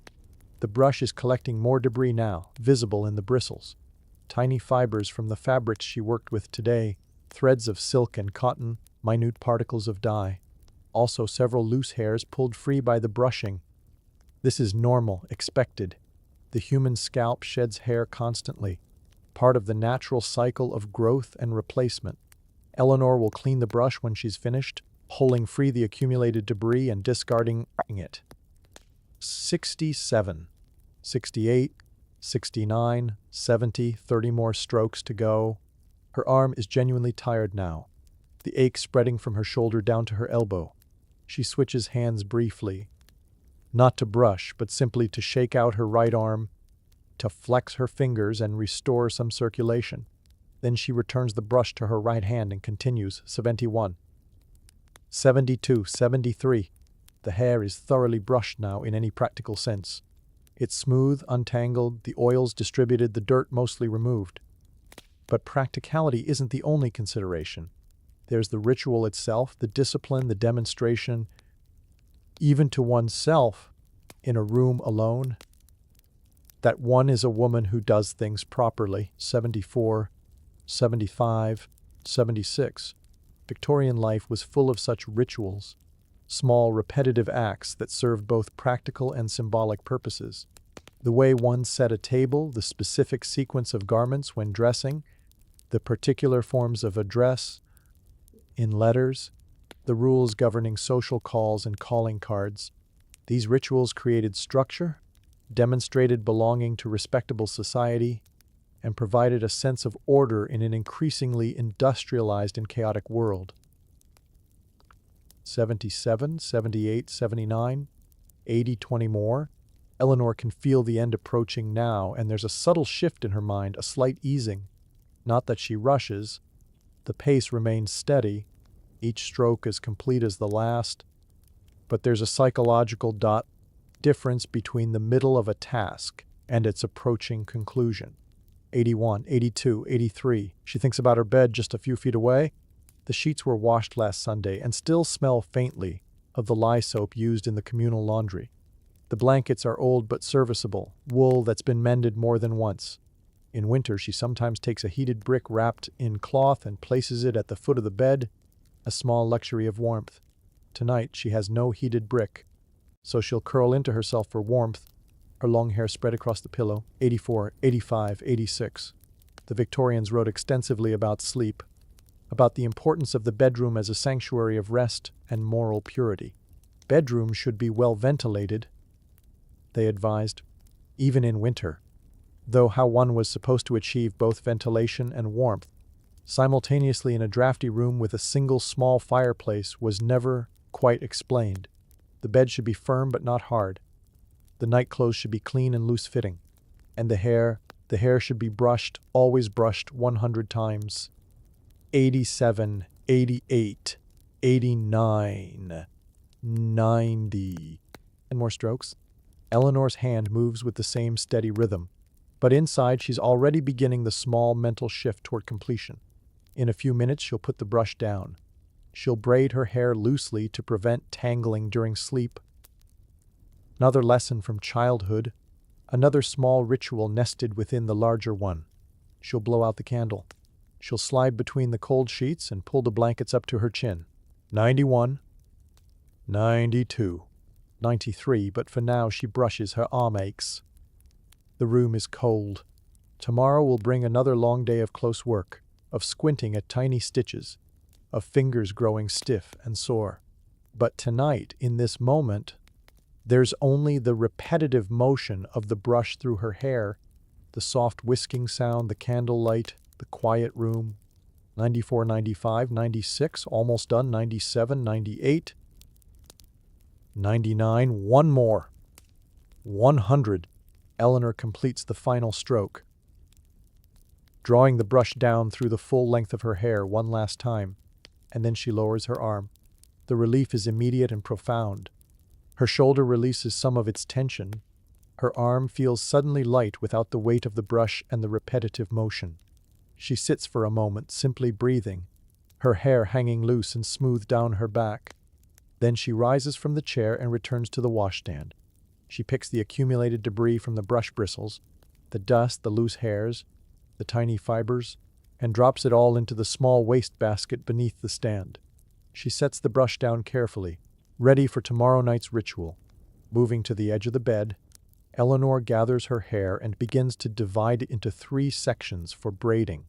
Her fingers work automatically, crossing the sections over and under, creating a loose plait that will keep the hair from tangling overnight without creating uncomfortable ridges or putting strain on the scalp. When she reaches the end, she ties it with a thin strip of cotton cloth. No ribbon for Eleanor, plain cloth saved from sewing scraps. The braid hangs down her back, thick and heavy, as she approaches the candle. She leans down and blows gently, and the flame gutters and dies, leaving the room in darkness except for the faint glow of coals in the fireplace below, visible through a crack in the floorboards. Eleanor makes her way to the bed by memory and feel, her feet knowing the path across the cold floorboards. She lifts the blankets, slides beneath them, and pulls them up. The sheets are shockingly cold at first, but she knows this cold will pass, that her body heat will gradually warm the small envelope of space around her. She lies on her side, draws her knees slightly up, and rests her braided hair over her shoulder where it won't pull at her scalp. Her muscles are tired. They're always tired at the end of a workday. Her fingers ache. Her eyes feel dry and strained. But her hair has been brushed 100 strokes. The ritual is complete. Tomorrow night she'll do it again. Let us turn now from Eleanor's modest room in Birmingham to the broader world that shaped her nightly ritual. The practice of brushing one's hair 100 times did not emerge from nowhere, nor was it simply an ancient tradition, passed down unchanged through generations. Rather, it was the product of specific people, specific ideas, and specific historical moments in the Victorian era, a time when beauty, health, and morality became deeply intertwined in the public imagination.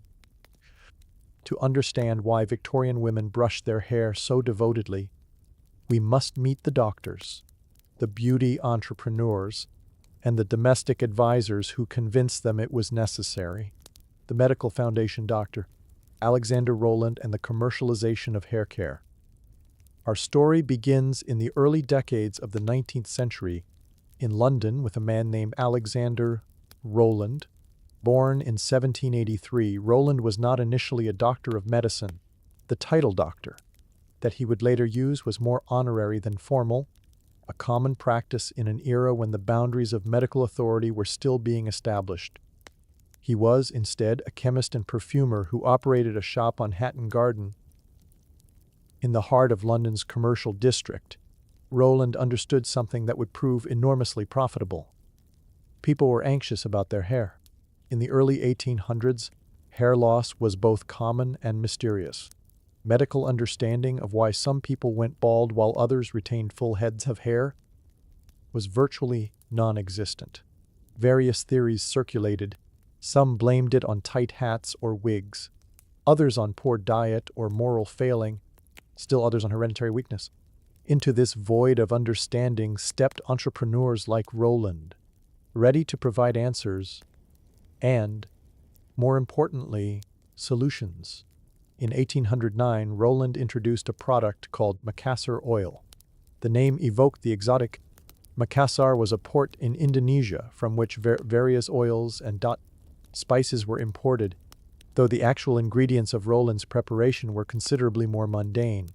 The formula, which Rowland kept proprietary but which was later analyzed by competitors, consisted primarily of olive oil, castor oil, and various fragrant additions including bergamot and ylang-ylang.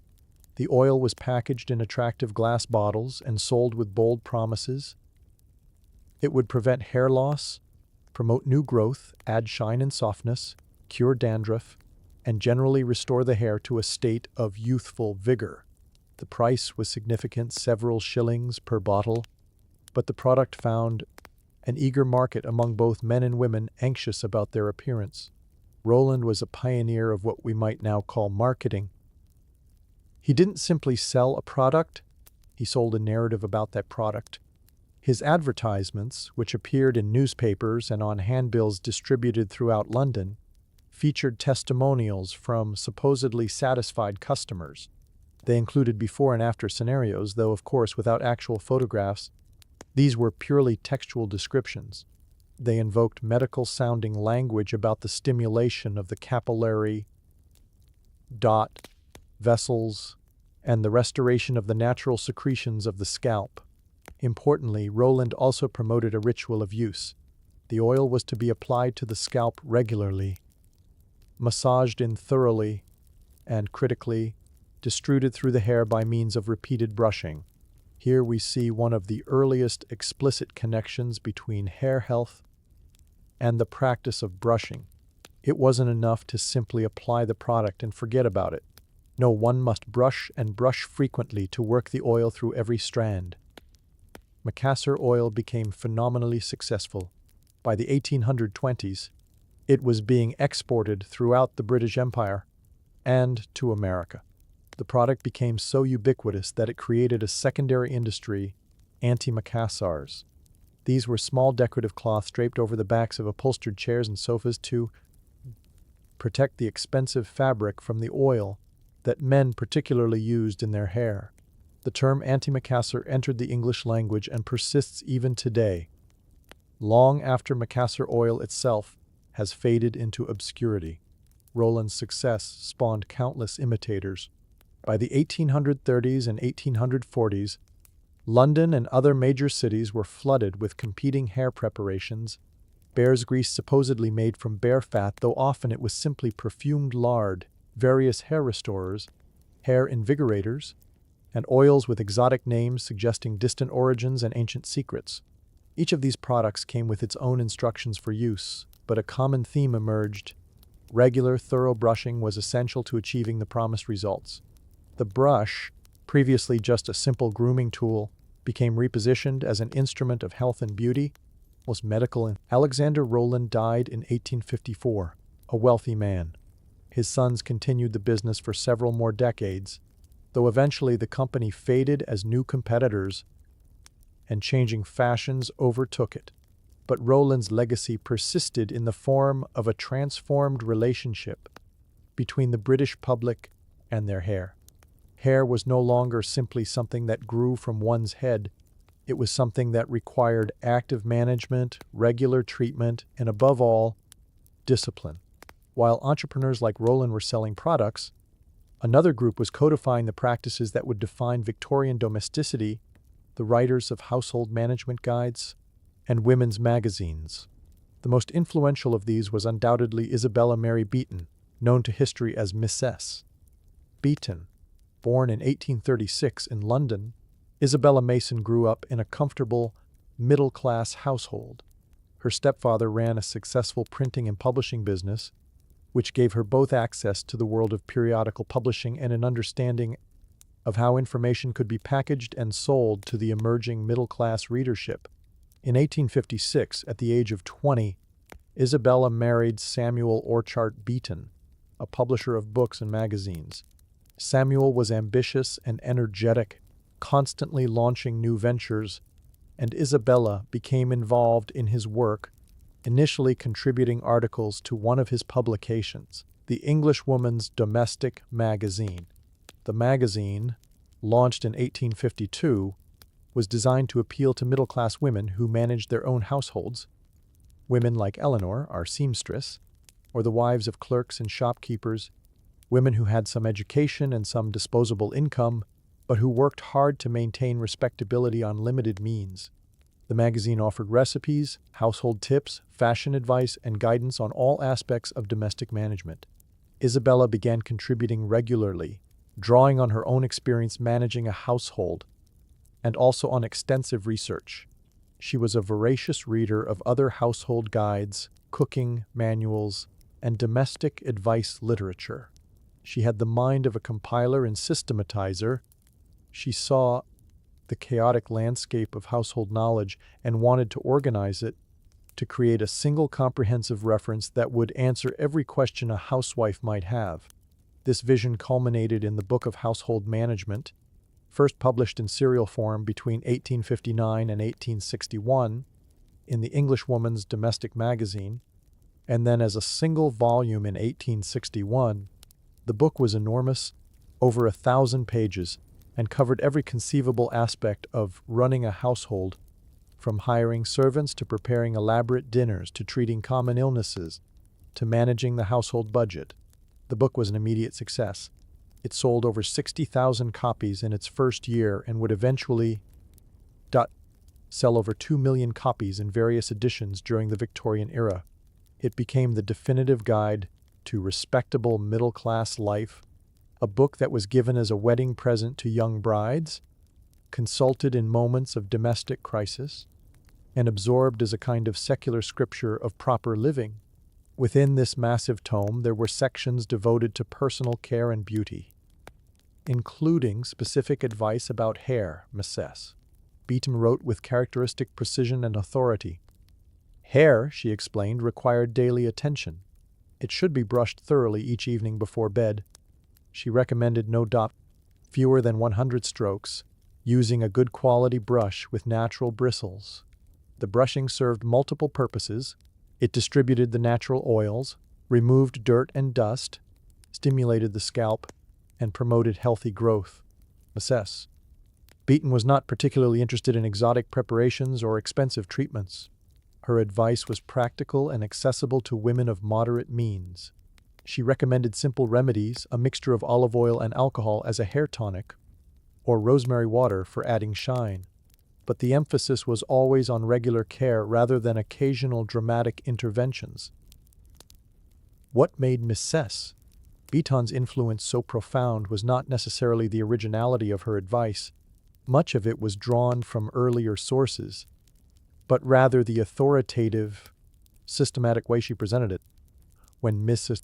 Beaton said that hair should be brushed 100 times each night, she stated it as established fact, as simply what one did if one wished to be a proper, respectable woman, managing a proper, respectable household. Tragically, Isabella Beaton died in 1865, just 4 years after the publication of her famous book, at the age of only 28. She had borne 4 children in quick succession, 2 of whom died in infancy, and her health had never fully recovered from these ordeals. Her final child was stillborn, and she died of puerperal fever, childbed fever, a common killer of Victorian women. While Rowland and Beaton shaped British hair culture, similar forces were at work across the Atlantic. The American beauty industry emerged slightly later than its British counterpart, but with equal vigor and even more dramatic marketing claims. One of the most fascinating figures in American Victorian beauty culture was Harriet Hubbard Eyre, born in Chicago in 1849. Eyre's life reads like a sensation novel, full of triumph, scandal, betrayal, and redemption, the kind of dramatic arc that would seem excessive in fiction but which actually unfolded in reality. Harriet grew up in comfortable circumstances, the daughter of a successful businessman. She was intelligent, ambitious, and beautiful, with a particular interest in fashion and beauty. In 1865, at the age of 16, she married Herbert Eyre, an iron dealer significantly older than herself. For a time they prospered. They moved to New York, entered society, and enjoyed the lifestyle of the wealthy urban elite. But Herbert's business ventures failed spectacularly in the economic panic of 1873. The family fortune evaporated. The marriage, never particularly happy, deteriorated further under financial strain. By the late 1870s, Harriet and Herbert were separated, and Harriet, now in her late 20s with 2 daughters to support, faced the challenge that confronted many Victorian women in her situation: how to earn a respectable living with limited options. She tried various ventures. She wrote articles for newspapers and magazines. She attempted to work as a furniture dealer, but the breakthrough came when she met a French chemist who claimed to possess the formula for a face cream that had been used by Madame Juliette Récamier, a famous Parisian beauty of the early 19th century. Whether this claim was true is doubtful. Récamier had died in 1849, and the provenance of the supposed formula was murky at best. But Eyre understood that truth mattered less than story in the beauty business. She secured the rights to the formula, began manufacturing the cream in a small facility in New York, and launched Récamier preparations in 1886. The cream itself was pleasant. It contained sweet almond oil, rose water, and various other emollients, and it was packaged beautifully in distinctive jars with Récamier's portrait on the label. But what really drove sales was Eyre's genius for marketing. She placed advertisements in every major newspaper and magazine. She gave lectures on beauty care, and she wrote extensively about the importance of proper routines. Like Rowland before her, Eyre understood that selling a product meant selling a ritual. The face cream should be applied in a specific way, at specific times, with specific accompanying practices. And prominent among these practices was hair care. Eyre expanded her product line to include hair preparations, tonics, pomades, and specialized shampoos. And with each product came detailed instructions that emphasized the importance of brushing. The scalp must be stimulated, she explained in her advertisements and pamphlets. The natural oils must be distributed. The hair must be brushed thoroughly every night. She recommended between 75 and 100 strokes, though she noted that women with particularly thick or long hair might benefit from even more. Ayer's business thrived. By the early 1890s, recamier preparations were sold throughout the United States and were being exported to Europe. Ayer herself became a celebrity, her name appearing frequently in newspapers, her opinions on beauty and fashion sought by journalists. But her personal life remained troubled. In 1893, her ex-husband and his new wife orchestrated a shocking betrayal. They had Harriet committed to an insane asylum, claiming she was mentally unstable. The real motive appears to have been financial control of the lucrative beauty business. Harriet spent 14 months institutionalized, a horrifying experience that she later described in detail in her autobiography. She was eventually released, the commitment ruled improper, and she fought successfully to regain control of her business. But the experience had damaged both her health and her company's reputation. By the late 1890s, financial difficulties forced her to sell the business. She reinvented herself once again, this time as a journalist. She reinvented herself once again, this time as a journalist, becoming the beauty editor for the New York World newspaper, a position she held until her death in 1903. Ayer's legacy in American beauty culture was significant. She helped establish the idea that beauty required not just good fortune or natural endowment, but active work, daily routines, products, consistent effort. The 100 strokes of the brush were part of this larger philosophy. Beauty was earned through discipline. Behind the entrepreneurs and the domestic advisors lay a body of medical and pseudo-medical theory that attempted to explain why hair behaved as it did and what could be done to improve it. These theories, though often wrong by modern standards, were taken seriously by the Victorians and shaped their practices. The dominant medical framework of the early Victorian era was humoral theory, inherited from ancient Greek medicine. According to this system, health depended on the proper balance of 4 bodily fluids or humors: blood, phlegm, yellow bile, and black bile. Illness and bodily dysfunction resulted from imbalances in these humors. Hair problems, baldness, excessive graying, brittleness, lack of luster, were therefore understood as symptoms of humoral imbalance. Too much phlegm might produce weak, thin hair. Excess black bile might cause premature graying. The treatment was to restore balance through diet, purgatives, bloodletting, or topical applications designed to draw out excess humors. By the mid-19th century, humoral theory was gradually being displaced by newer understandings based on anatomy, physiology, and cellular biology. Doctors began to understand hair as a product of specific structures in the skin, the hair follicles, and to recognize that these follicles required adequate blood supply and nutrition to function properly.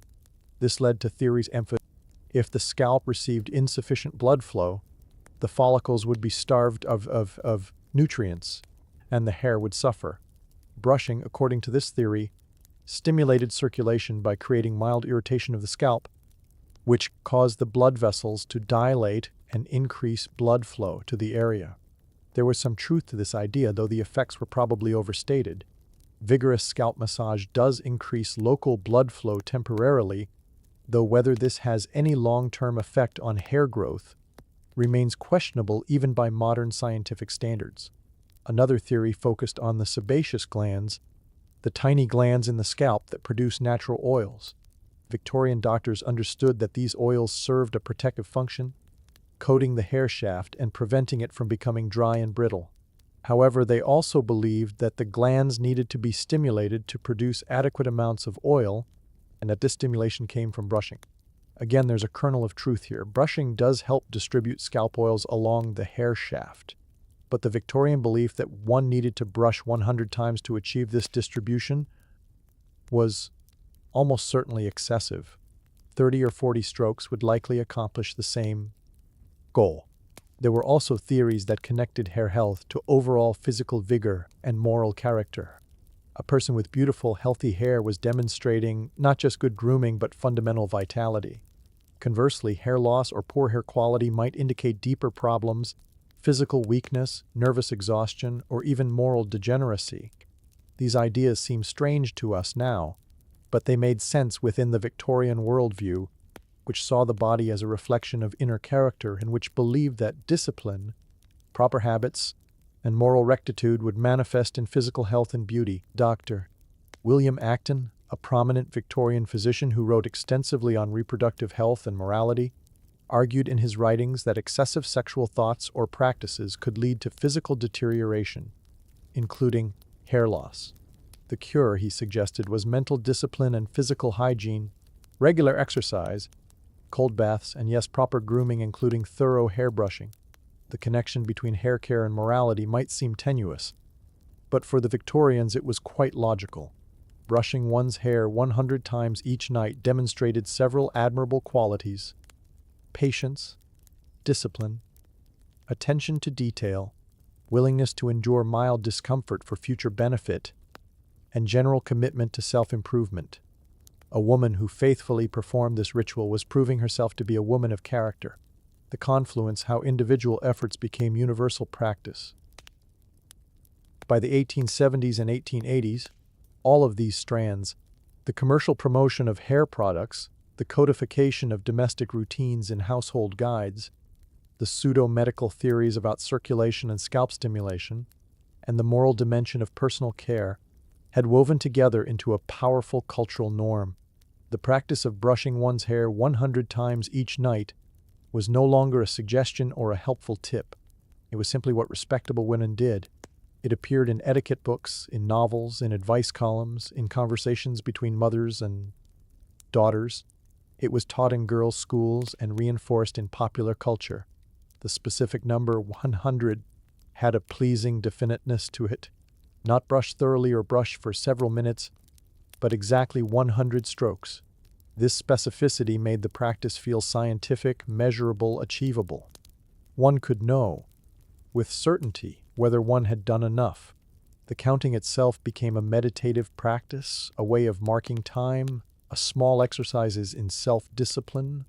Women across the social spectrum embraced the practice, though their experiences of it differed. Wealthy women had the ritual performed for them by servants, turning it into a luxurious daily pampering.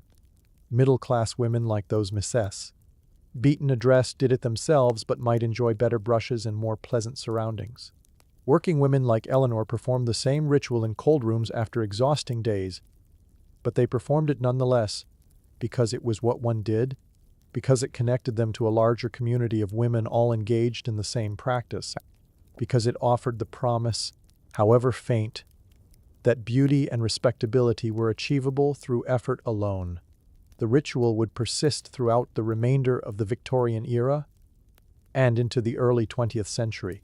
It would begin to fade only as new understandings of hair care emerged, as washing hair became easier with better plumbing and heating systems, and as changing fashions, particularly the short bobbed hair of the 1920s, made such extensive nightly brushing less necessary.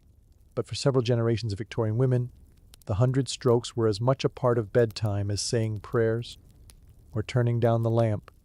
It was a ritual that connected the individual woman to the broader culture, that linked physical care to moral worth, that promised beauty through discipline. And so they brushed, stroke after stroke, night after night, counting their way to sleep. We turn now to one of the most peculiar aspects of Victorian hair culture, one that might seem macabre to modern sensibilities, but which the Victorians themselves found perfectly natural.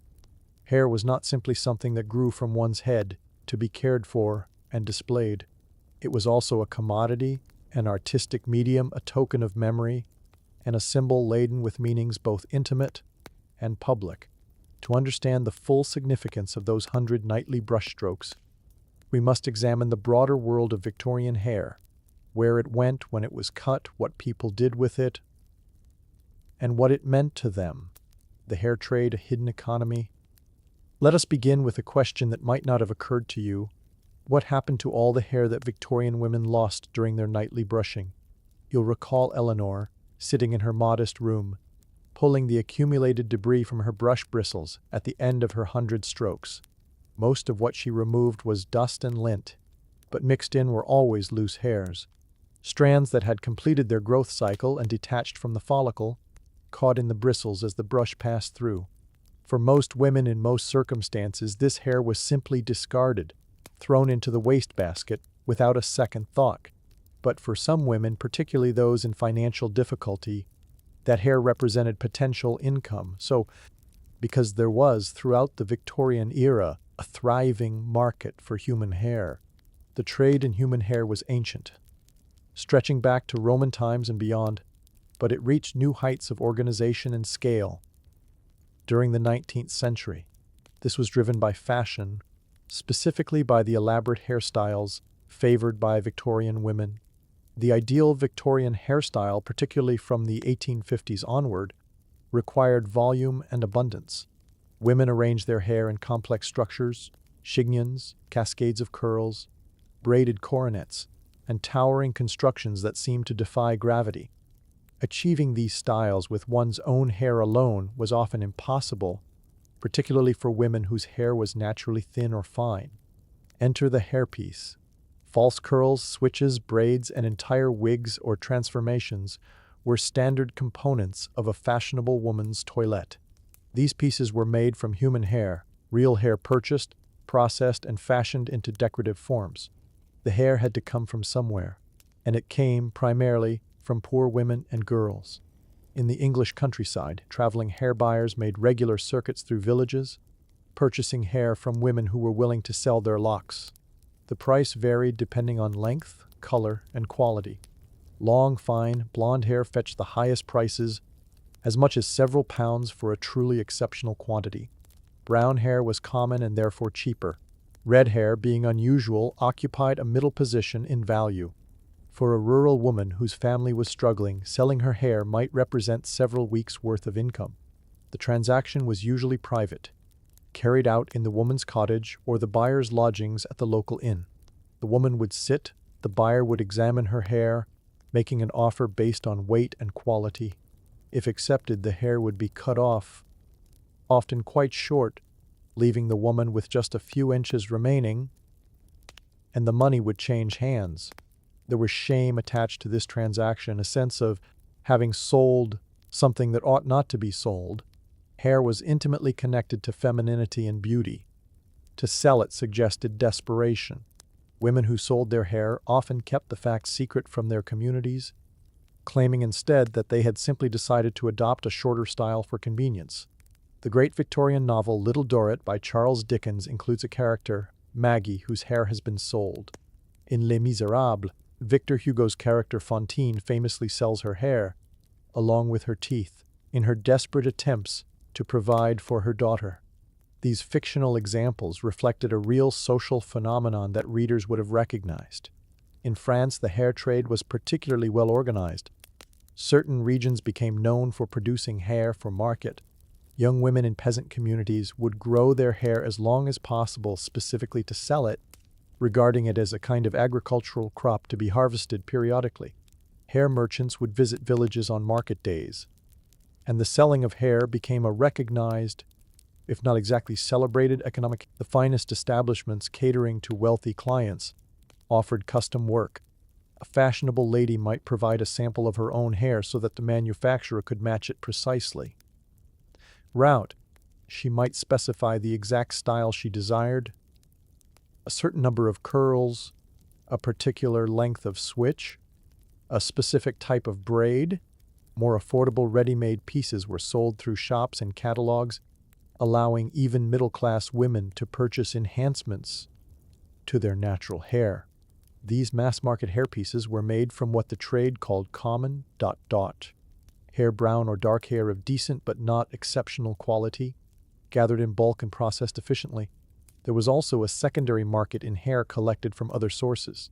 Barbershops saved the hair from men's haircuts and sold it by weight to dealers. Convents sometimes sold hair shorn from young women entering religious life who abandoned their worldly vanity by cutting off their locks. Hospitals collected hair from patients and workhouses from inmates. Even the hair accumulated in brushes had value. Women of sufficient means sometimes saved the hair that collected in their brush bristles over time, eventually gathering enough to have a small hairpiece made from their own shed. Locks, a way of supplementing their natural hair without purchasing someone else's. The scale of the trade was remarkable. By the 1860s, Britain was importing hundreds of tons of human hair annually, primarily from France, Germany, and Italy. The hair markets of Paris processed even larger quantities, supplying not only French hairdressers but export markets throughout Europe and America. This created an odd economic relationship between rich and poor, between the fashionable women of the cities and the desperate women of the countryside. The elaborate hairstyles that graced upper-class heads were constructed quite literally from the poverty of others. Every false curl represented a transaction, a moment when a poor woman had chosen, or been forced by circumstance, to sell a part of herself. Mourning hair, the art of remembrance. But hair was not only a commodity for fashion. It also served a deeper, more emotionally resonant purpose in Victorian culture, the preservation of memory, particularly in the context of death and mourning. The Victorians had an elaborate culture of mourning, far more complex and formalized than anything familiar to us today. When a family member died, especially if that person was a husband or parent, the survivors entered into a prescribed period of mourning that could last for years. They wore specific clothing, black crepe for deep mourning, gradually transitioning to gray and mauve for half mourning. They observed social restrictions, avoiding parties and entertainment. They surrounded themselves with objects that memorialized the dead. Among the most treasured of these memorial objects were items made from the deceased person's hair. The practice of keeping a lock of hair as a remembrance was ancient, but the Victorians elaborated it into an entire art form. Hair could be braided and come forsi fam som fashion brechel. Hair could be braided, woven, curled, and shaped into remarkably intricate creations, brooches, bracelets, earrings, watch chains, rings, frame displays, and even large three-dimensional floral arrangements. The craft of hair work, the proper term for this art, was practiced both by professionals and by grieving family members themselves. Numerous instruction manuals were published, with titles like The Art of Hair Work or Hair Braiding and Weaving, providing detailed diagrams and instructions for creating various designs. A typical mourning brooch might contain a carefully braided length of the deceased's hair, arranged in a decorative pattern, perhaps a lover's knot or a geometric knot design, and set under glass in a gold or gilt frame. Often these pieces included other memorial elements, initials, dates of birth and death, perhaps a small painting or photograph. More elaborate pieces could be astonishingly complex. Skilled hairworkers could create entire scenes, tiny bouquets of flowers, where each petal was fashioned from looped and shaped hair, weeping willows with delicate strands forming the drooping branches, even miniature landscapes complete with hair-crafted birds and butterflies. The process of creating these objects was time-consuming and required considerable skill. Hair had to be kept organized by source. If multiple family members had contributed locks, they needed to be kept separate unless a blended design was intended. The hair had to be prepared, cleaned, sometimes boiled to make it more pliable, arranged on special tools and boards designed for hair work.